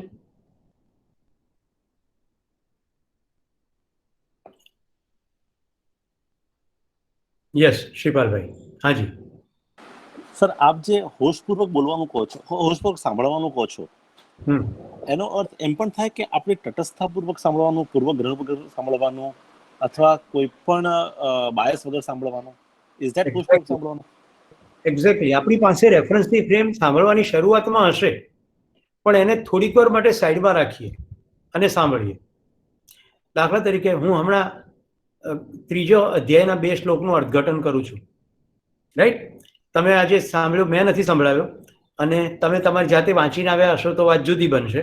અધરવાઇઝ તમારા માટે કોઈક રેફરન્સ ફ્રેમ છે. કઈ રેફરન્સ ફ્રેમ છે? 2 અર્જુન વિષાદ યોગ અને સાંખ્ય યોગ, એની રેફરન્સ ફ્રેમ છે. અને હવે આપણે ત્રીજા અધ્યાયમાં જઈએ છીએ, તો આપણે આ રેફરન્સ ફ્રેમને થોડી વાર માટે સાઈડમાં રાખીએ, પછી એ રેફરન્સ ફ્રેમ સાથે કમ્પેર કરીએ, એનાલિસિસ કરીએ, ઇવેલ્યુએટ કરીએ. આપણી તકલીફ શું થાય છે? પેલી વ્યક્તિ થોડુંક બોલી હોય ને, ત્યાં આપણે તરત આપણી રેફરન્સ ફ્રેમને કામે લગાડી દઈએ અને ઇવેલ્યુએશનની પ્રક્રિયા શરૂ થઈ જાય. એટલે યોગ્ય છે ને અયોગ્ય છે ને સાચું છે ને ખોટું છે ને બધું આવી જાય. જ્યાં સુધી સામેવાળી વ્યક્તિ પૂરું ન કરી લે અને આપણી અંદર એની સમજણ સ્પષ્ટ ના થાય, જે આપણને સ્વીકૃત ના હોય, સ્વીકૃત ભલે ના હોય પણ સમજાય તો ખરું કે કહેવા શું માંગે છે, એવી આપણી અંદર સ્પષ્ટતા થઈ જાય. અને ના થાય તો પ્રશ્ન પૂછીને સ્પષ્ટતા પૂરી કરી લઈએ, પછી રેફરન્સની ફ્રેમ લવાય. તો જોઈએ, આપણે હમણાં જ પ્રયોગ કરીને જોઈએ. અમે ત્રીજા અધ્યાયનું થોડી વાત તો કરવી જ હતી. હે જનાર્દન, કર્મ કરતા જ્ઞાનને જો તમે વધારે સારું માન્યું છે, તો હે કેશવ, તમે મને ઘોર કર્મમાં કેમ જોડો છો? આપ આવા ભેળસેળ વાળા વાક્યોથી મારી બુદ્ધિને મૂંઝવણમાં નાખતા હો તેવું લાગે છે. જ્ઞાન અથવા કર્મ, એક વસ્તુ નિશ્ચિત કરીને કહો કે જેથી હું કલ્યાણને પ્રાપ્ત થાઉં. જોયું શ્રીપાલભાઈ, આ તમારો પ્રશ્ન એક્ઝેક્ટ જવાબ છે. અર્જુનને પહેલા જે સાંભળ્યું બધું અહીંયા લઈ આવ્યો કે થોડીક વાર તો આમ કહો છો, થોડીક વાર તેમ કહો છો. એટલે ત્રીજો અધ્યાયની શરૂઆતની અંદર જ સાંભળવાનું નથી. શ્રી ભગવાન વાચ, હે નિષ્પાપ. સી ધ બ્યુટી, કૃષ્ણની બ્યુટી જો, સંબોધન તો જો, એ મોમેન્ટની અંદર એડ્રેસ થઈ રહ્યું છે. કઈ મોમેન્ટમાં? સાંખ્ય યોગનું પઠન પૂરું થયું અને કર્મયોગ શરૂ થઈ રહ્યો છે. વેરી ધેટ મોમેન્ટ, પાછળ નહીં. અર્જુને પાછળ તો સ્ટ્રેટેજી બનાવી હશે યુદ્ધની, એ નહીં, ફ્યુચર પણ નહીં. આ મોમેન્ટે હે નિષ્પાપ, આ લોકમાં જ્ઞાન યોગ વડે જ્ઞાનીઓની અને કર્મયોગ વડે યોગીઓની એમ 2 પ્રકારની નિષ્ઠા મેં પૂર્વે કહી છે. મનુષ્ય કેવળ કર્મો ન કરવાથી મારા નૈષ્કર્મ્ય ભાવને પામતો નથી, તેમજ કેવળ કર્મોના ત્યાગથી સિદ્ધિને પ્રાપ્ત થતો નથી. વળી કોઈ પણ મનુષ્ય એક ક્ષણ માત્ર પણ કર્મ કર્યા વગર રહી શકતો નથી, કારણ કે પ્રકૃતિના ગુણોથી બંધાયેલા સર્વને પરવશપણે કર્મો તો કરવા જ પડે છે. જે મૂઢાત્મા કર્મેન્દ્રિયોને વશ કરી મન વડે ઇન્દ્રિયોના વિષયોનું ચિંતન કરતો રહે છે, એટલે ખાવું નથી, ઉપવાસ છે મારે, પણ ઘરની અંદર બનેલા ઢોકળા છે એનું મનમાં ચિંતન ચાલ્યા કરે છે, ચિંતન કરતો રહે છે, તે મિથ્યાચારી અથવા ઢોંગી કહેવાય છે. હવે તમને ખબર પડી ગઈ હશે કે બ્રહ્મચારી બાપુને 12 બાળકો. કેવી રીતે બ્રહ્મચારી બાપુને 12 બાળકો? પરંતુ હે અર્જુન, મન વડે ઇન્દ્રિયોને વશ કરી ફલાશક્તિ રહિત થઈને જે કર્મેન્દ્રિયો વડે કર્મયોગનો આરંભ કરે છે તે અતિ શ્રેષ્ઠ થાય છે. તો હે શ્રીપાલભાઈ, સામેવાળી વ્યક્તિ પૂરેપૂરું બોલી લે તે પહેલા મારે કશું કહેવાની શું કામ ઉતાવળ રાખવી?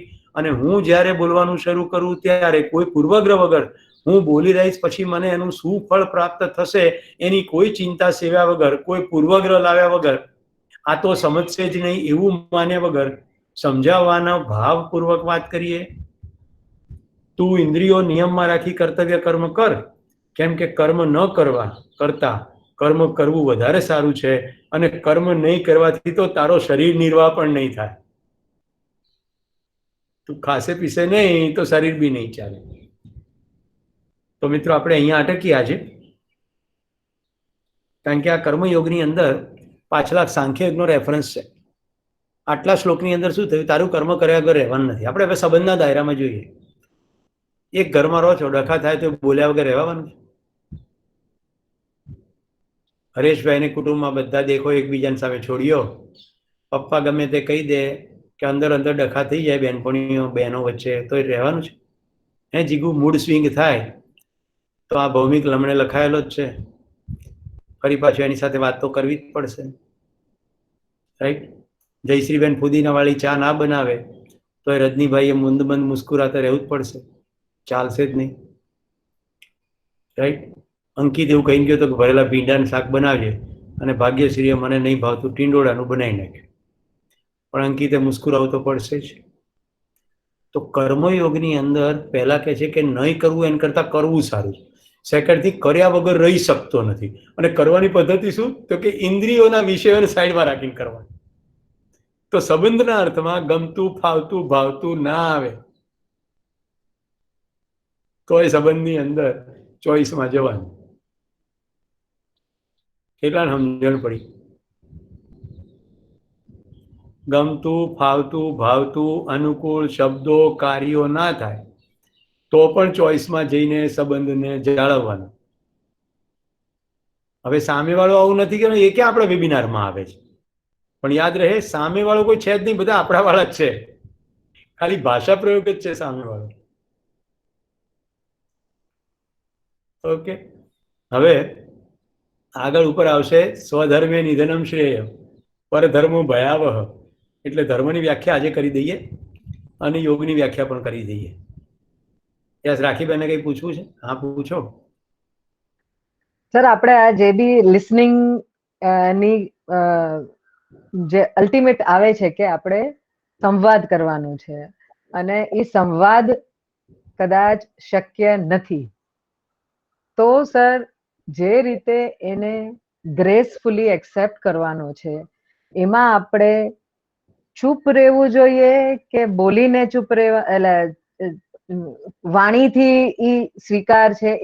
It's very tricky sir. આપણે ચૂપ રહીએ સ્વીકારવા માટે, અને સામેવાળાને અહમ લાગતો હોય કે એ બી નોન વર્બલ ટર્મ્સમાં એ આક્રોશ લાગતો હોય, તો sir it's a very difficult mix. How to like manage that? સૌથી પહેલો મુદ્દો તો રાખીબેન એ કે સામેવાળાનું લિસનિંગ ના આવે ને ત્યાં સુધી કશું બોલવાનો અર્થ જ નથી. સર, પણ નહીં બોલવાનો કે જે મૌનની ભાષા છે કદાચ એ મને પ્રિય હોય, પણ સામેવાળાને એ મૌન સૌથી વધારે દુખી અને બહુ જ વિચલિત કરી દે, અને કટુ બી લાગે અને ક્રોધિત બી લાગે, તો બોલવું જ પડે ને. ત્યારે તમને આવી ખબર જ પડી ગઈ છે કે સામેવાળાને આવું લાગે છે, પછી તો બોલવું જ પડે ને, ચાલે જ નહીં. પણ એનો બીજા રસ્તાઓ છે. જો હું તમને રસ્તાઓ બતાવું. જ્યારે આપણને એમ લાગે ને કે આપણે અમુક વસ્તુ બોલવી છે પણ સામેવાળું બોલવા નહીં દે, અથવા વચ્ચે ડખો થઈ જશે, અથવા બોલતા બોલતા કન્ફ્લિક્ટ થવાની સંભાવના છે, તો પાણી પહેલા પાળ બાંધવી અને પહેલું સ્ટેટમેન્ટ કે મારે કશું કહેવું છે અને મારે તમારું 100% લિસનિંગ જોઈએ છે, અને હું જ્યાં સુધી એમ ના કહું કે મેં પૂરું કરી લીધું નહીં ત્યાં સુધી તમે મને શાંતિથી સાંભળો. હું ખોટી હોઈ શકું છું, મારા મુદ્દા ખોટા હોઈ શકે છે, મારી ગેરસમજ બી હોઈ શકે છે, પણ હું બીજાને કોને કહીશ? મારે તમને જ કહેવું છે, એટલે તમે મને બધું સાંભળો. આને કહેવાય પાણી પહેલા પાળ બાંધવી. કહી જ દેવું કે મારે ઉપદેશ નથી જોઈતો, સલાહ નથી જોઈતી, મારે ઇવેલ્યુએશન નથી જ જોઈતું. આવી તમારી તૈયારી હોય તો હું કહું. પછી દીકરો હોય, પતિ હોય, ભાઈ હોય, સાસુ હોય, કોઈ પણ હોય. આપણે શું કરીએ? આ પ્રોએક્ટિવ સ્ટેપ લેતા નથી. સામેવાળી વ્યક્તિ તો એવું જ માનીને ચાલે છે કે બધું બરાબર જ છે ને, એટલે એને જેવો અયોગ્ય લાગશે એટલે વરસી પડશે. ત્યારે આપણે તો કંઈક બીજી જગ્યાએથી ઓપરેટ થઈ રહ્યા છે. સાદી વાત જ નથી થઈ રહી, કોઈ મહત્વનો મુદ્દો ચર્ચવાનો છે. હું જે કહેતો હતો કે બધા ભેગા મળીને બેસો. મિત્રો, એક સરસ સ્ટ્રક્ચર છે વર્તુળ.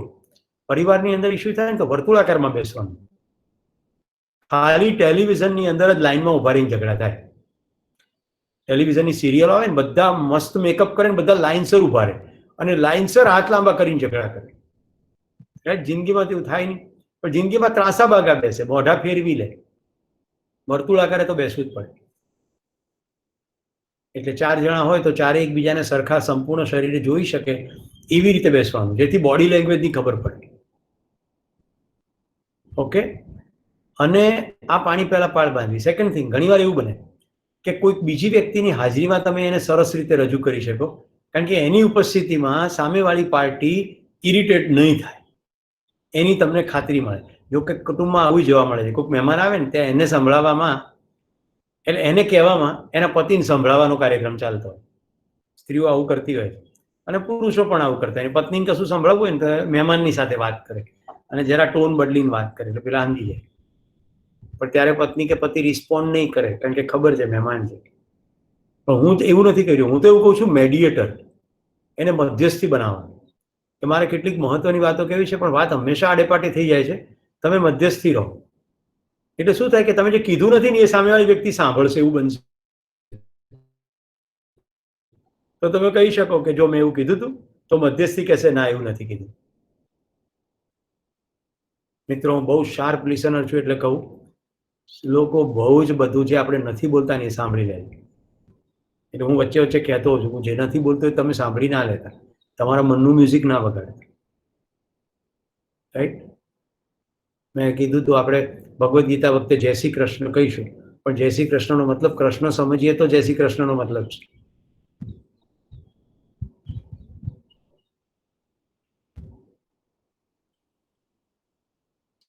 રાઈટ? બાકી ચૂપ રહો, વાંધો નહીં. મૌનમ સંમતિ સૂચક, મૌનથી સંમતિ પણ પ્રદર્શિત કરો છો તમે. યસ ચંદ્રેશ. સર, તમે ધર્મનો મતલબ અર્થ સમજાવવાના હતા. સમજાવી દઈએ. ભગવાન બુદ્ધવાળો તો અર્થને સમજાવે છે, અને જૈન મુનિ ચિત્રભાનુજી વાળો પણ અર્થ સમજાવે છે. રાઈટ? મૈત્રી, કરુણા, મુદિતા અને ઉપેક્ષા એ બૌદ્ધિઝમ કે જૈનિઝમ પ્રમાણે ધર્મનો અર્થ છે. મૈત્રી, પ્રાણી માત્ર પ્રત્યે મૈત્રી. જે પણ અદ્ભુત ઐશ્વર્ય દેખાઈ રહ્યું છે, સામે આપણી સામે કોઈ ગુણ ભરેલો માણસ આવે છે તો પ્રસન્નતા, મુદિતા. એનાથી કોઈ વિરુદ્ધ છે, દીન છે, ક્રૂર છે તો કરુણા. અને એને રસ્તો બતાવવાનો સતત પ્રયત્ન, અને રસ્તે ન ચાલે તો સમતા, જેને શાતા પણ કહી શકાય. રાઈટ? ઘણી વાર જૈનો એકબીજાને મળે ત્યારે કે શાતામાં છો, તો ફિઝિકલી શાતામાં હોવું નહીં, અંદર શાતામાં હોવું. તો આ થયો એક રસ્તો. ભગવાન મનુ, જો જ્યારે હું ભગવાન કહું ત્યારે હું કોઈ દેવી દેવતાના અર્થમાં ભગવાન નથી કહેતો. જેમ તેજસ્વી કોઈ કહીએ એવી રીતે પ્રકાશમાન, એ અર્થમાં ભગવાન શબ્દ છે. ભગવાન મનુ એક ધર્મની વ્યાખ્યા કરી છે. ધૃતિ, ક્ષમા, દમોસ્તેયમ, શૌચમ, ઇન્દ્રિય નિગ્રહ, ધ્યેય વિદ્યા, સત્યમ, ક્રોધો, દશકમ ધર્મ લક્ષણમ. ધર્મના 10 લક્ષણો: ધૃતિ, ધીરજ; ક્ષમા, દમ, મન ઉપર નિયંત્રણ; અસ્તેય, કોઈનો હક નહીં ડુબાડવાનો, ચોરી નહીં કરવાની. ધૃતિ, ક્ષમા, દમોસ્તેયમ, શૌચમ, ઇન્દ્રિય નિગ્રહ, શરીરની, પર્યાવરણની, મનની સંપૂર્ણ સફાઈ; ઇન્દ્રિય નિગ્રહ, 5 ઇન્દ્રિયો ઉપર સંપૂર્ણ નિયંત્રણ; ધીહી, બુદ્ધિ; વિદ્યા, જ્ઞાન. 2 અલગ અલગ વસ્તુ છે. જાત જાતનો તર્ક લગાવો, બુદ્ધિ, પણ યોગ્ય વસ્તુ પકડી લેવી અને એને જીવવું એ જ્ઞાન. એટલે ખૂબ બુદ્ધિ લગાડી અને ઓપન હાઈમર ને બધા ભેગા થઈને આટમ બોમ્બ બનાવ્યા. ખ્યાલ આવે છે ને તમને? ફ્યુઝન ને ફ્યુઝન કરીને પૃથ્વી ઉપર કેટલી મોટો વિનાશ સર્જી નાખ્યો. 2 દિવસ પહેલા રાખીબેન ત્યારે મેં આયુર્વેદના 3 શબ્દો કયા હતા, એમાં પણ આ શબ્દ છે, બુદ્ધિ. ધૃતિ, બુદ્ધિ ને સ્મૃતિ, પ્રજ્ઞાના 3 કમ્પોનન્ટ. તો દીહી, વિદ્યા, સત્યમ, ટ્રુથ, અને અક્રોધ, ગુસ્સાનો ભાવ. આ 10 લક્ષણો જેનામાં હોય એ ધાર્મિક છે. હવે જુઓ, હવે તમને તરત ખબર પડી જશે. તમારી આજુબાજુ વિવિધ પ્રકારના કલરફુલ ઇસ્ટમેન, કોડાક કલર, ફ્યુઝેક કલર વાળા કપડાવાળા, જાત જાતના ચિહ્નો વાળા લોકો ફરતા હોય, એમાં કેટલા ધાર્મિક છે જોઈ લો. ધૃતિ, ક્ષમા, દમ, અસ્તેય, શૌચ, દીહી, વિદ્યા, સત્ય, અક્રોધ. રોજ લબાડી કરતા હોય, પણ સવારમાં 2 કલાક પૂજા કરતા હોય. અમદાવાદમાં એક બહુ પ્રખ્યાત મંદિર છે, એના પૂજારી સીડીની નીચે એક દિવાલ વાળો ભાગ છે, એ મંદિરમાં છે ને, માતાજીનું મંદિર છે, એટલે ખૂબ બધા લોકો નાળિયેર ચડાવે. એના જે મુખ્ય વ્યક્તિ છે ને, એ નાળિયેરને દિવાલ ઉપર પછાડીને ફોડી નાખે. શું કામ? તો કે નજર ના લાગી જાય ને મને મંદિરને. શું મંદિર ને શું માતાજી ને શું ધર્મ, બધું નોનસેન્સ. કયા ઈશ્વર પર કોઈ શ્રદ્ધા છે જ નહીં. બધી 10 આંગળીમાં વીંટી ઠઠાડી હોય, અને મને કે શંકર ભગવાનમાં બહુ શ્રદ્ધા. કોઈ પ્રકારની શ્રદ્ધા નહીં. તમને તો પથરામાં શ્રદ્ધા. ભાઈ, આટલી બધી વીંટીઓ કેમ પહેરી છે? જો દેવ તત્વમાં, ઈશ્વર તત્વમાં શ્રદ્ધા છે તો પથરા એને જ બનાવ્યા છે, તમને એને જ બનાવ્યા છે. તો પથરા એક જગ્યાએથી ખસેડીને બીજી જગ્યાએ મૂકવાની ક્યાં જરૂર છે? અને આંગળીઓ પથરા પહેરવા માટે છે કે કોઈ કામ કરવા માટે છે? થોડીક દિમાગ ચલાવીએ એટલે ધીહી. ધર્મના 10 લક્ષણોમાં ધીહી છે. જો ભારતની સનાતન ધર્મ પરંપરાઓ જેટલી છે, બૌદ્ધિઝમ, જૈનિઝમ, એ બધાના કેટલાક સૂત્રો એટલા અદ્ભુત છે. સત્યમ, જ્ઞાનમ, અનંતમ, બ્રહ્મ. શ્રી કૃષ્ણ હમણાં ભગવદ્ ગીતામાં બ્રહ્મ શબ્દનો પ્રયોગ કરશે. બ્રહ્મ એટલે વ્યાપક, ફેલાયેલું. બ્રહ્મનો મતલબ બુદ્ધ રીતે જે ફેલાયેલું છે એટલે બ્રહ્મ. સત્યમ, જ્ઞાનમ, અનંતમ, બ્રહ્મ. તો ઈશ્વર તત્વ કેવું છે? ઈશ્વર તત્વ એ જ સત્ય છે. બધા નિયમો સત્ય છે, વાસ્તવિકતા. તો ધર્મના લક્ષણો કીધા. હવે કોઈ ક્વેશ્ચન? કશું બાકી? યોગ એટલે જોડવું, રાઈટ? સૌથી પહેલા તો યુજ નામની સંસ્કૃત ધાતુ ઉપરથી શબ્દ બન્યો યોગ. આપણી અંદર જેટલી ફેકલ્ટીઝ છે ને, એ બધી ફેકલ્ટી વિખરાયેલી છે. એને જોડવાનું કામ કરીએ એનું નામ યોગ. હવે કેવી રીતે? તમે અહીંયા બેઠા મારી સામે વેબિનારમાં, તો શરીર મશીનની સામે છે, પણ મન જો એમ હોય કે આ વેબિનાર 5 વાગે આજે પતે ને, તો આજે તો ઈડલીનું આથેલું છે, થોડું સેટિંગ કરું, એવું જો રાખીબેનના મનમાં આવ્યું હોય, તો શરીર અહીંયા પણ મન ઈડલીમાં. અને હરેશભાઈએ કોઈને સમય આપી રાખ્યો હોય 5 ને 15 કોલનો, તો એમ થાય કે સુરેશભાઈ પૂરું કરે તો સારું. છોડાતું નથી અને જવાતું નથી, કારણ કે ત્યાં સુધી છોડાતું નથી. છોડી બંધ કરી દે તો સારું, એટલે જતું તો ના રહે. આવો જે લોકોને ભાવ થતો હોય, તો લાગણી ક્યાંક બીજે. તો શરીર ક્યાંક, વિચાર ક્યાંક, લાગણી ક્યાંક. લાગણી જ્યાં હોય ત્યાં વિચારનું તત્વ પણ હોય. પણ ટૂંકમાં આ આપણી વિખરાયેલી ફેકલ્ટી. પાછા 3 મુદ્દાઓ આવી જ જશે: કાર્ય, વિચાર, ઉર્મિ. મનસા વાચા કર્મણા, આવા શબ્દો પણ છે સંસ્કૃતમાં, કે તમે જે બોલો મનમાં એ જ ચાલતું હોય અને તમે એક્ઝેક્ટ એ રીતે કરતા હો, તો તમારી ધાર નીકળે. અને આ તમારી ધાર નીકળે ત્યારે આવા બધા ટકી રહે, નહીં તો ટકી ના રહે. ધાર નીકળે. ન્યુરો લિંગ્વિસ્ટિક પ્રોગ્રામિંગમાં એને સુંદર કે છે કોંગ્રુઅન્સ. કોંગ્રુઅન્સ. યોગની અંદર આ વિખરાયેલી બધી વસ્તુને જોડવાનો કાર્યક્રમ છે. જે બોલીએ એવો જ ભાવ અનુભવીએ અને એક્ઝેક્ટ એ જ કરીએ. તો તમે બોલતા હો એ દરમિયાન જે વિષય બોલી રહ્યા છો, એ વિષયની તમારી અંદર વિચારની સ્પષ્ટતા હોય અને વિષયને અનુરૂપ તમારી અંદર ભાવના હોય. આ 3 વસ્તુ ભેગી થઈ જાય તો યોગ. હવે ભેગી કેમ નથી થતી? એટલે 8 અંગ કીધા યોગના. પહેલા લિસ્ટ કહી દઉં છું, પછી એક અંગની વ્યાખ્યા કરું. યમ, નિયમ, આસન, પ્રાણાયામ, પ્રત્યાહાર, ધારણા, ધ્યાન, સમાધિ. મિસિસ હરેશભાઈએ ગણ્યું કે કોઈ ચૂકી તો નથી જતા ને? ચૂકી બી જવાય, જીભ છે લથડી બી જાય, પણ સમજણ એકવાર પડી ગઈ હોય તો અંગ આગું પાછું આવી જશે. યમ, નિયમ, આસન, પ્રાણાયામ, પ્રત્યાહાર, ધારણા, ધ્યાન ને સમાધિ. 8 અંગો છે. અને ભગવાન પતંજલિએ આને અષ્ટાંગ યોગ કહ્યું. હવે પહેલું યમ: સત્ય, અહિંસા, અસ્તેય, બ્રહ્મચર્ય, અપરિગ્રહ.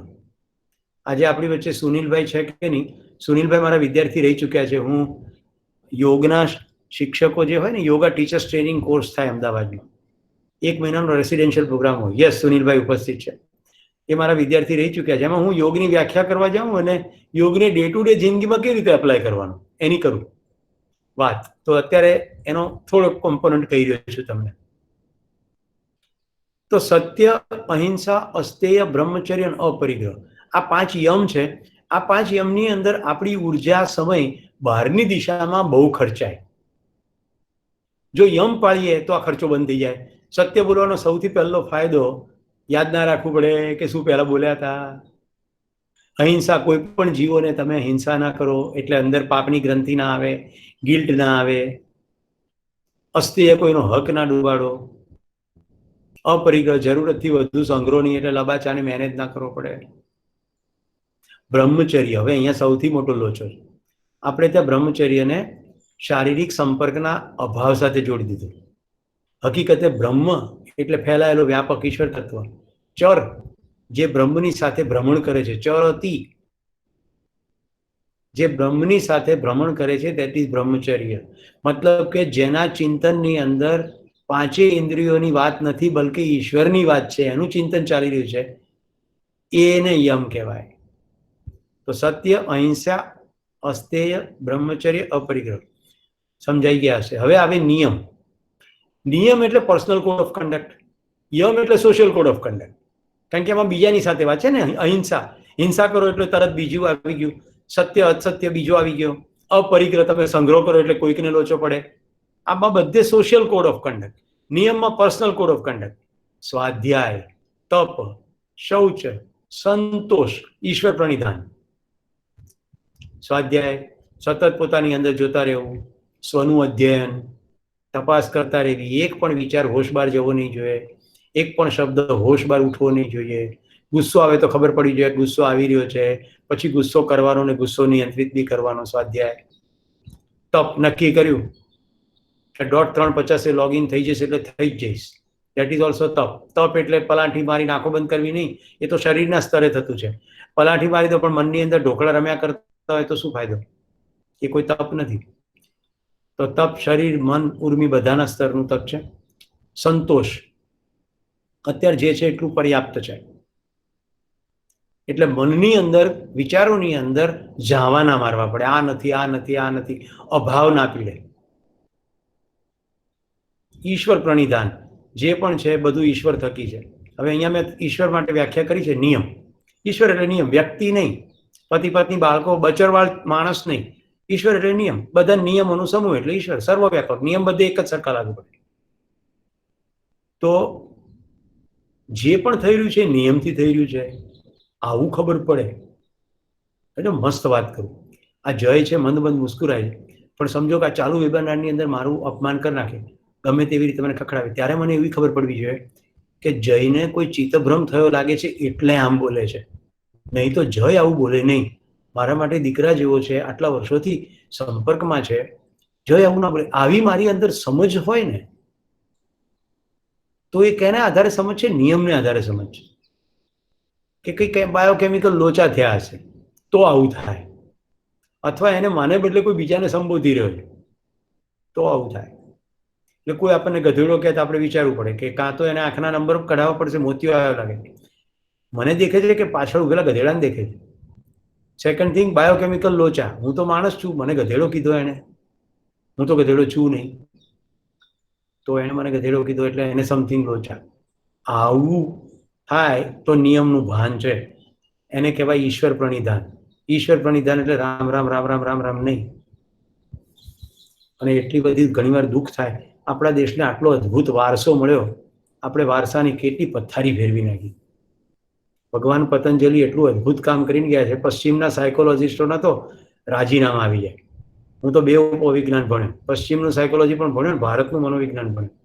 એટલે એમ થઈ ગયું કે ભારતના મનોવિજ્ઞાન આગળ પશ્ચિમનું મનોવિજ્ઞાન ઊભું બી રહી શકે એમ નથી. ઈડ, ઈગો ને સુપર ઈગો, આવા 2-3 શબ્દો છે એમની પાસે. મેસ્લોની theory of hierarchy need, gestalt ને હર્ટ્ઝબર્ગ ને આવી થિયરીઓ છે. આપણી પાસે કૃષ્ણ સુપર સાયકોલોજીસ્ટ છે. તો સ્વાધ્યાય, તપ, સંતોષ, શૌચ, ઈશ્વર પ્રણિધાન થઈ ગયું. પછી આવે આસન. તો સામાજિક સ્તરે ઉર્જા બગડતી બંધ થઈ, અંગત સ્તરે ઉર્જા બગડતી બંધ થઈ, સ્વાધ્યાય કરવાને કારણે બિનજરૂરી વસ્તુઓમાં ડાકોળિયા મારવાનું બંધ થયું. હવે શરીરના સ્તરે ઉર્જા સરખી કરીએ તો તમામ પ્રકારના આસનો સિદ્ધ કરવાથી તમારું શરીર સ્વસ્થ રહે. બધા આસનો મેરુદંડના આસનો છે. Forward bending, backward bending, halasana, dhanurasana, makarasana, vakrasana, chakrasana, shalabhasana, mayurasana, આ બધા આસનો forward bending, backward bending, ardhamatsyendrasana, twisting. તો વિવિધ પ્રકારના આસનોની મદદથી તમારી સ્પાઇનલ કોડ સરસ રહે. બધા જ સૂર્ય નમસ્કાર જો કરો તો વારાફરતી તમામ મસલ પુલ થાય. સૂર્ય નમસ્કારની સીધી અસર એન્ડોક્રાઇન સિસ્ટમ ઉપર છે, અંતઃસ્રાવી ગ્રંથિઓ ઉપર છે. તો બધા આસનો કરવાથી આવું થાય તો શરીરના સ્તરે હવે સ્થિરતા આવે. જો વ્યાખ્યા કરું છું, અથ યોગાનુશાસનમ, હવે યોગનું શાસન અથવા અનુશાસન શરૂ થાય છે. તો આસન કોને કહીએ? સ્થિરમ સુખમ આસનમ. સ્થિરતાપૂર્વક હોય ને સુખપૂર્વક હોય એને આસન કહેવાય. ઊઠ પટંગ બધા આસનો કરવાથી ફાયદો ના થાય. હવે જો આપણા ઋષિ મુનિઓએ મયુરને જોયો, તીતી ઘોડાને જોયો, રાઈટ? તો મયુરને જોયો ને તે મયુર અદ્ભુત બેલેન્સમાં રહે, કારણ કે બહુ મોટો એનો કલાપ હોય પાછળ પીંછાવાનો, રાઈટ? તો એ આસનનું નામ કયું? મયુરાસન. અદ્ભુત રીતે કોરની અંદર બેલેન્સ આવે મયુરાસન કરવાથી. શલભાસન, શલભ એટલે તીતી ઘોડો. તીતી ઘોડો આખો દાડો ખા ખા જ કરે. તો જેને ભૂખ ના લાગતી હોય ને એને શલભાસન કરવાનું કહે અને ભૂખ લાગવા માંડે. હવે જેને બહુ ભૂખ લાગતી હોય, અક્રાંતિઓ ખાવાનો સ્વભાવ હોય, સાપને જોયો, ભુજંગ, એના ઉપરથી ભુજંગાસન, આગળથી શરીરને ઉપર ઉઠાવો. હું અહીંયા આસન કરીને બતાડી નથી શકતો એટલે વર્ણન કરું છું થોડું. શલભાસનની અંદર ટાંટિયા ઊંચા હોય, આગળથી તમે ઝૂકેલા હો, અને ભુજંગાસનની અંદર પગ બિલકુલ ફ્લેટ છે, આગળથી શરીર ઉઠેલું હોય. હવે આ બધામાં સ્થિરતાપૂર્વક ને સુખપૂર્વક મેન્ટેન કરવાનું છે. વધુ માહિતી માટે મળો અથવા લખો સુનિલ પટેલ, આપણા ગ્રુપમાં જ છે. એમણે યોગા ટીચર્સ ટ્રેનિંગ કોર્સ પૂરો કર્યો છે એટલે યોગ શિક્ષક છે. તો આવી રીતે શરીરના સ્તરે આસન, બધી ઉર્જા ઠેકાણે પડી ગઈ.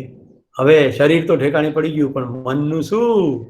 એટલે હવે આવશે પ્રાણાયામ, કારણ કે પ્રાણનો મન સાથે સીધો સંબંધ છે.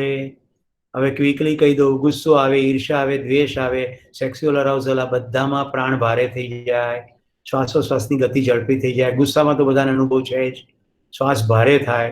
એવી વખતે કેવળ શ્વાસ પર ધ્યાન લઈ જાઓ, શ્વાસ નોર્મલ થઈ જાય, મન શાંત થઈ જાય. તો પ્રાણનો આયામ કરવાથી મનનું નિયંત્રણ શરૂ થાય.